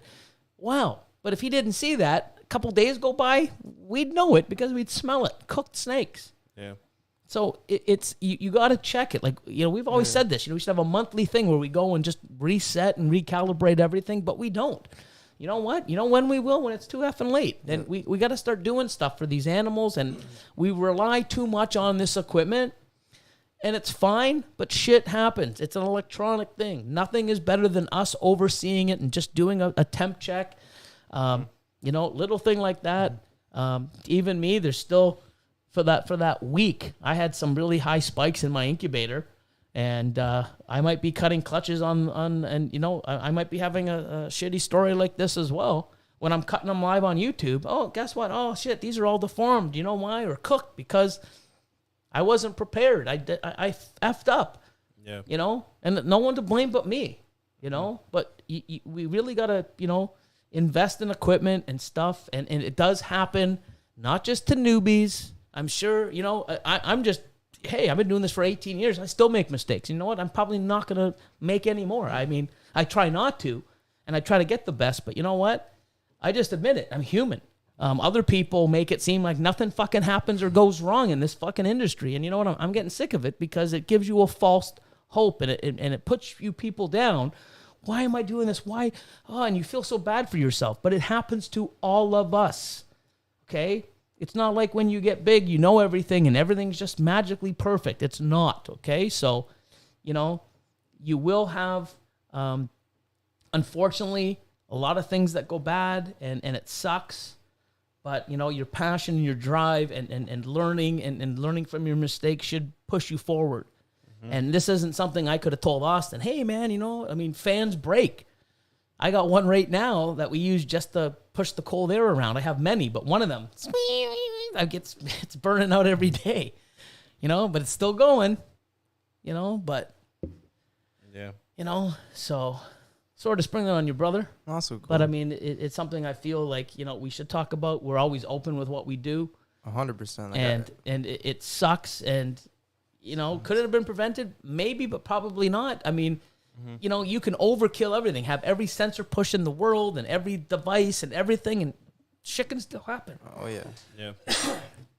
But it's good to try to prepare the best way possible. Yeah, and that video could help out someone, like save a clutch or If they're going through the same thing.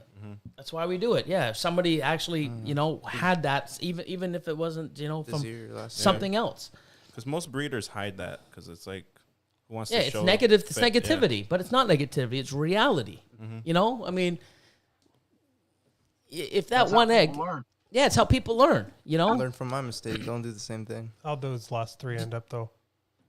Well, two of them actually just died today. Oh, They regurged and they didn't do it, but one of them is doing good. So Awesome. yeah. But I mean, it stuff like this happens, people. Of course, we always want the best. We have the best. We try to learn and move forward. Stuff happens, and I know Austin's going to have a hell of a year, but it's still it's a big pill to swallow. I mean, it sucks, but I mean, I know the feeling too. I hit a world's first special leopard monsoon. Knew there was green. oh yeah, Wasn't it a male too? What's that? Was And it was a male. Yeah. talked about it in my video. Oh, did you? Yeah, because Oh. So yeah, and we learn from it. But let's what? Because of my loss and me sharing it, not only did someone else tell me what to do from now on, now I can save an animal like that, and by me sharing it, other people can save their animals too. Why not help people from something that I had no control over it. I didn't know. Now I know, and now I can share it. Yeah. I don't know why people can't share and help and wow, it's I don't know. But anyways, back to you, my man. So I'm here. Good. Thanks for putting up with us, man. But no, Anytime. It's been awesome. Anybody in the comments with a question or anyone want to ask Ron anything? How can people, if they don't already know, how can they find you or reach out to you? My Instagram is American Made Balls. And we do actually have a website up now too at AmericanMadeBalls.net. Cool. We just launched it about a week ago. And YouTube? So it's when you stop slacking? Yeah, and also on YouTube. I'm on YouTube as American Made Balls as well. Sweet. We've got stickers, so if anybody wants stickers, just give me a shout. I'll be more than happy to send some out. Yeah, they're cool stickers too. Yeah, I wanted to take up some real estate. Yeah, I noticed you did. Just don't forget to send me a sticker. What are you talking about? He sent all of us one. Oh, he did? Yeah. I sent all y'all. Yeah. I didn't steal them all. Except me. Oh, no, not you. He sent 3 of each. He had 3 different kinds. It's the big skull with the white ivory. Oh, I have it's that. a bell? Of course you do. I haven't put that and up it goes through. It's an ivory, right? Or is it a bell? I think it's a bell. Well, yeah, it was supposed to be an ivory, but she ended up doing blue eyes, so Yeah. it does look like a bell. Yeah. So Because I know your ivory was your very first animal. that was and the ironic thing was the very first egg I ever cut was that super lesser, which was all white. Crazy. And actually I figured that pairing that I did was to get bells, because the guy that I got that pair from said, "Oh yeah, I produced bells with these. This is no bells." Instead, I hit a red-eyed mystery. Yep. Holy cow. Craziness. Well, that's awesome. Yeah. Any questions? Everyone's. Oh, here we go. There we go. For Yay. Ron, what is the single best piece of advice Billy has given you? That's a tough one. I knew that wouldn't be an easy one. No, that's not an easy one. Be very selective. Actually, probably be very selective on the animals that you purchase and who you purchase them from. Because the biggest example is right now, yes, I have 40 males and females breeders, and I can't trust who I got them from, because there's a few of them that I can, because I got them from Bob's Balls. And of course I can trust Billy's, but the genetics, you don't know. I mean, and I've even called Billy, sent him pictures and photos and stuff, and because we're still trying to figure out what I mean. Some of them are. What they're not producing what they should be producing, and we're like, what the hell is this on every clutch? It would be selective on who you buy them from. Don't always, and also don't purchase the most expensive snake, because that's maybe not what you need. You might need something other than that, depending on what direction you want to go in. You have to, like Billy told me, you have to figure out what direction you want to go, and you buy what you need to go in that direction. And it's either whether you want to go, like, I didn't want to buy everything there. I mean, there's things out there I could buy. There's things I can afford to buy, but I don't want to buy it. I want to produce it. I mean, even simple stuff. I mean, just simple stuff. I mean, a bell. I mean, I can buy a bell. You can buy a bell for what, $350? I mean, it's not an expensive snake, but to me, it's more, I want to produce that animal. So you have to just follow your dream and do what you want to do, and that's what Billy has taught me. It's just like his motto: you hatch your passion, hatching your passion. And you got to have quality animals to do it. So you have to be able to trust who you get stuff from. I mean, I got stuff from Bob's Balls. Anytime I call Bob, hey Bob, we had in fact, his female that I got from him, I paired it with another male that I had gotten. So we were trying to figure out exactly what it was. Couldn't find it. I called Bob. I was like, Bob, this is what you said it was, but what's the pairing on it? Bob looked into it. He got back with me, told me exactly what I needed to do. And it goes back to what Billy said. Billy's there for you. If you buy an animal from him, he knows, he keeps records of everything. That's one of the most important things. You don't want to buy something from somebody at an expo and then they turn around and they don't get in touch with you. If you can't get contact info from them and stuff like that, I would steer away from them. Red flag. Not to bash breeders, but I mean, I have found out that you have two different types of breeders. You have breeders like you, Chris, and you, Billy, and you, Lordeline, and Austin, where you keep records of everything. And then you've got breeders that go to expos that are in it for just $1. The ones that are in it for just $1 don't give a shit about you. All they care about is how much you're going to pay them for that animal, and then you can never get in touch with them. Luckily, some of the expos that I've went to, Billy knows some of the people that I've actually bought animals from. So whenever I call Billy and I say, Billy, this is what it is, he's like, who'd you get it from? And I keep records of all that. I mean, I have. Thank God my wife is an accountant, because she is a Google Sheets guru, and we have Google Sheets for everything: feeding, breeding. I mean, the day we bought them. She must meet up. She must have a chat with Callie, because Callie is the Google Sheets queen as well. Yeah. I mean, and it's wonderful because, I mean, all the technology is out there for you to keep track of stuff easily. I mean, but our breeding cards, sorry, Billy, I stole just about everything you got on your breeding card, and that's I made all right. mine just like it, just changed it. That's fine, man. That's why I put it out there. Yeah, do you know how many videos I had to watch to find one to freeze it just at the right spot so I could read everything? That was a challenge in itself. You know what, Ron? You could have just called the nest. Yeah, but that was one of the things I thought I didn't need to bother you with. Yeah, I know, but you seems like you had the time, but you know what? You had the passion and the drive to find it, and you got it. But you could have just saved all that with a phone call. But Billy gives great advice, and on everything I've ever asked him, he's always been honest. That's the best part about it. I mean, he tells you the truth. He tells you this, what's the good and the bad about it. I mean, even whenever I decided to pair my lesser and lesser fire together, he told me, he said, you have a possibility that you're going to have, deformities, and I knew that going in, I mean, you don't, but you can break barriers by pushing those limits too. You can create stuff that other people aren't. Because like you said earlier, Chris, some people are afraid to put those two together.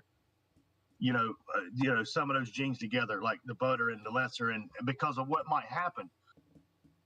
So it's a gamble. It's a roll of the dice, but you can't break barriers if you don't do stuff like that. And possibly create new morphs. That's one of my drives is I want to be able to create something that nobody else has created.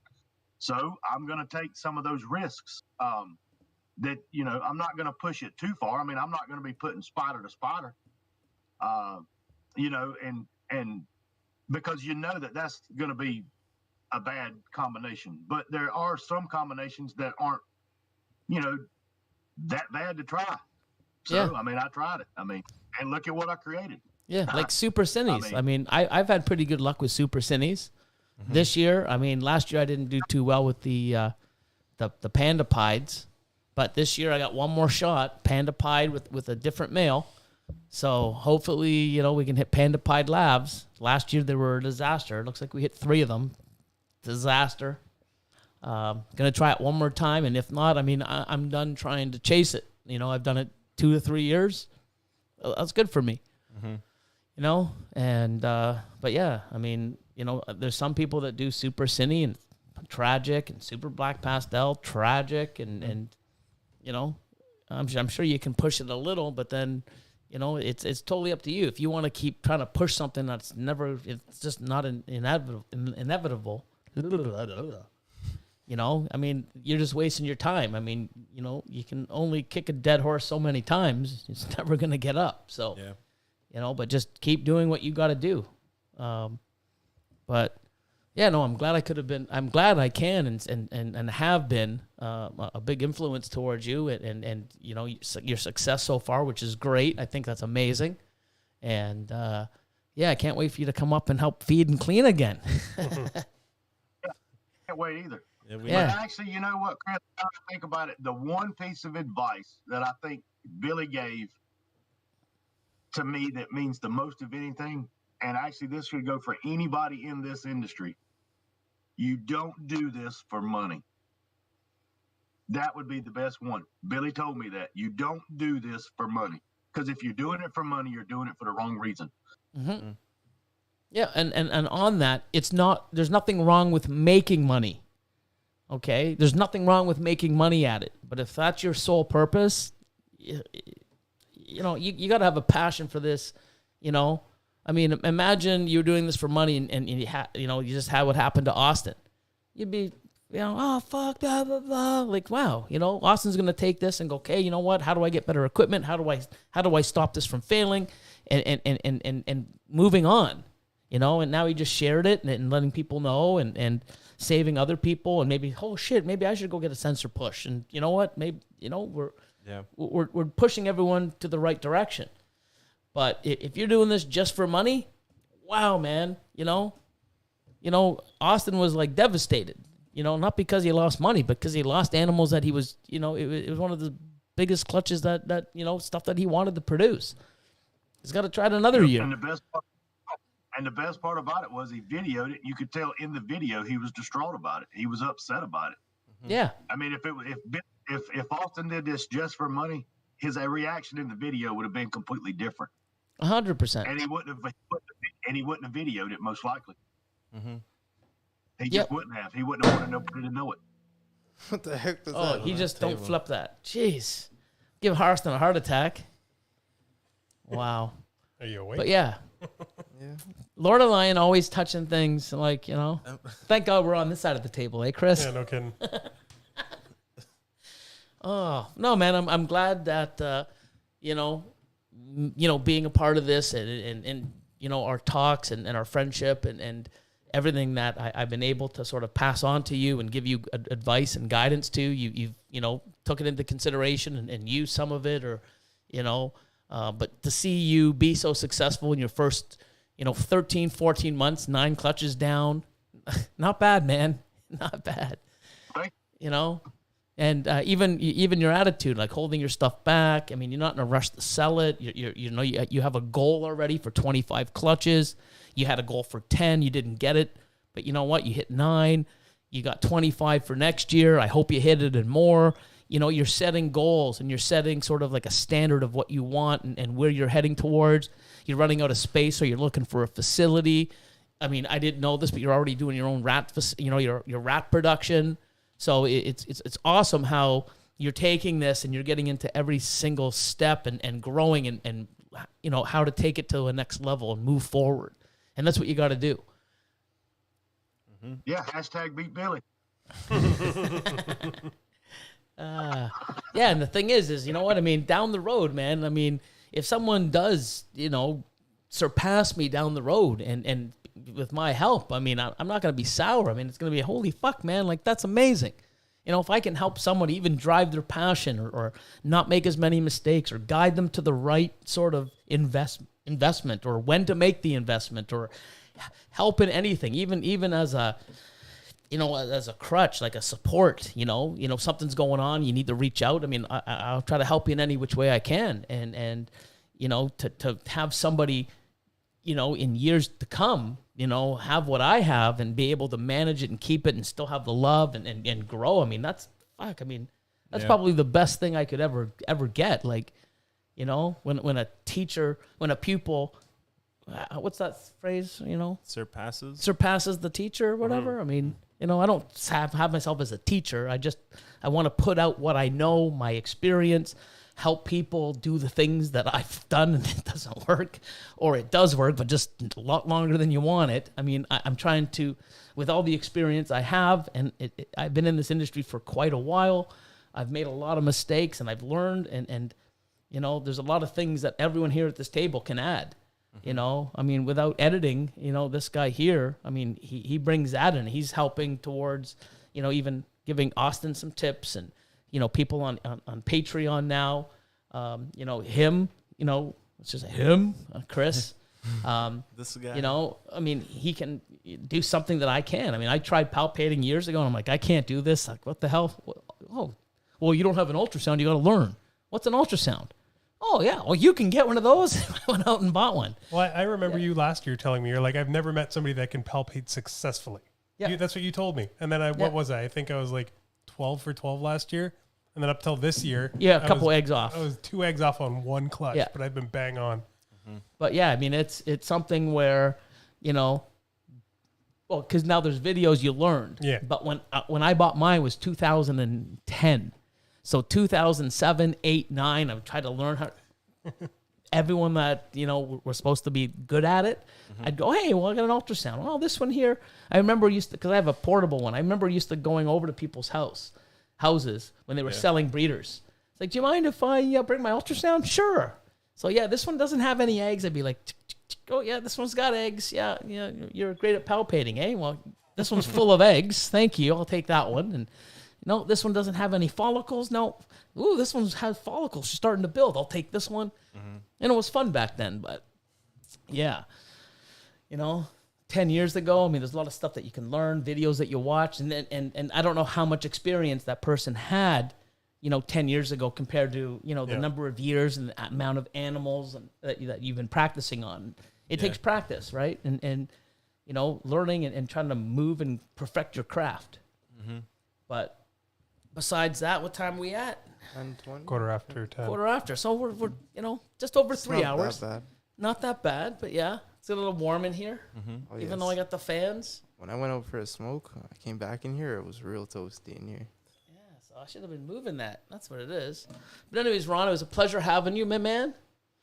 And everybody out there, all the guests, thank you for putting up with us and watching our show and our podcast. And hopefully, you know, you learn some stuff that we give out here and there. And, you know, just be positive no matter what. I mean, stuff happens. Keep pushing forward. And, yeah, I mean, it's an amazing industry, amazing hobby. Love what we do.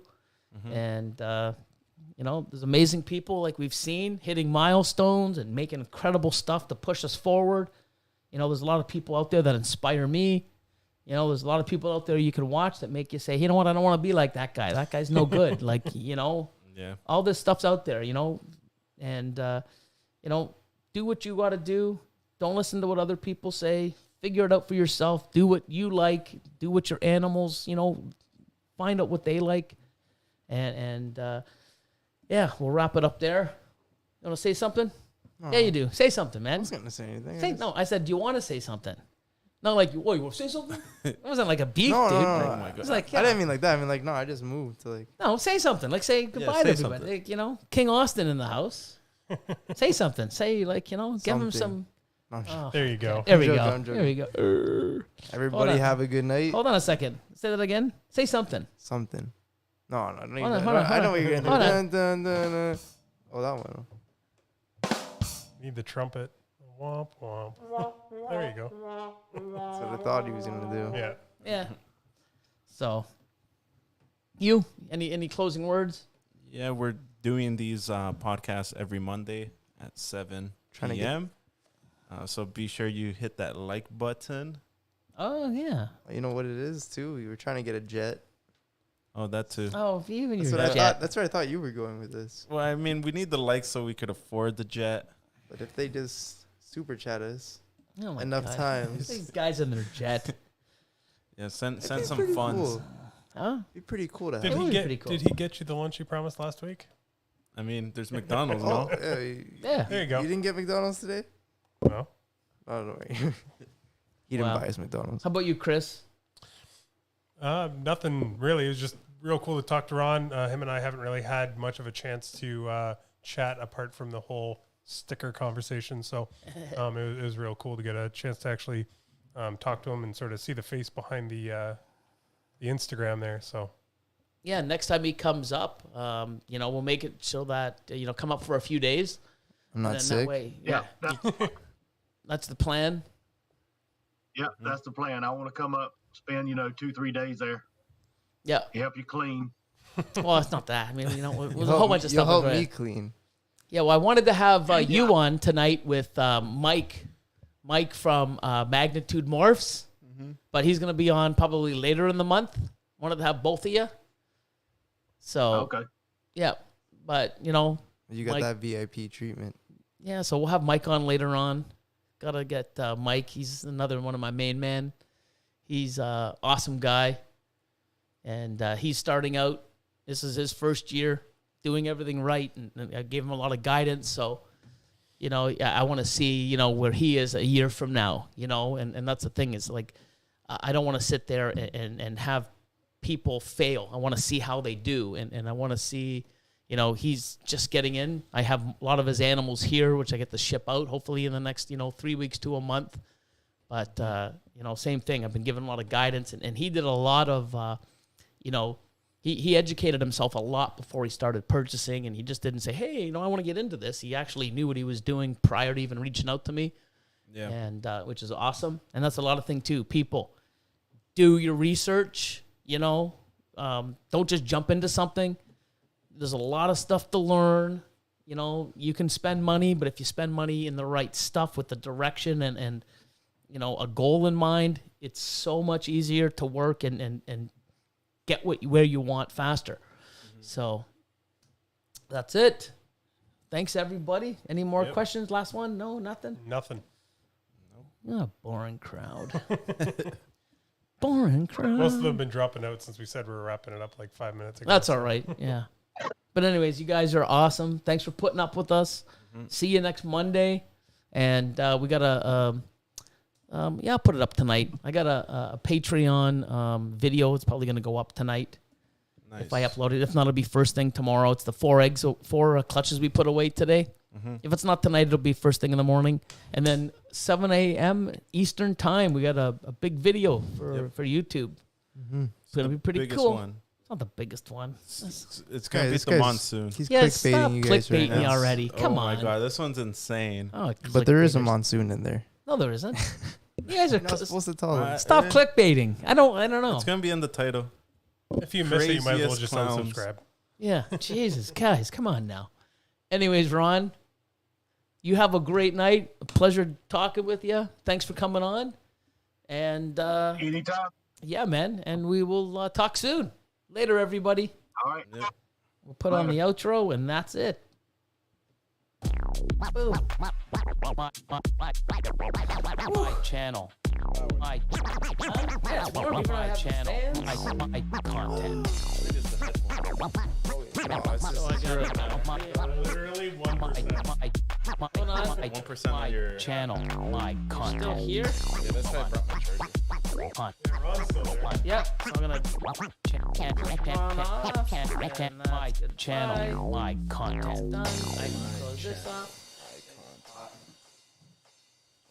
And we can click off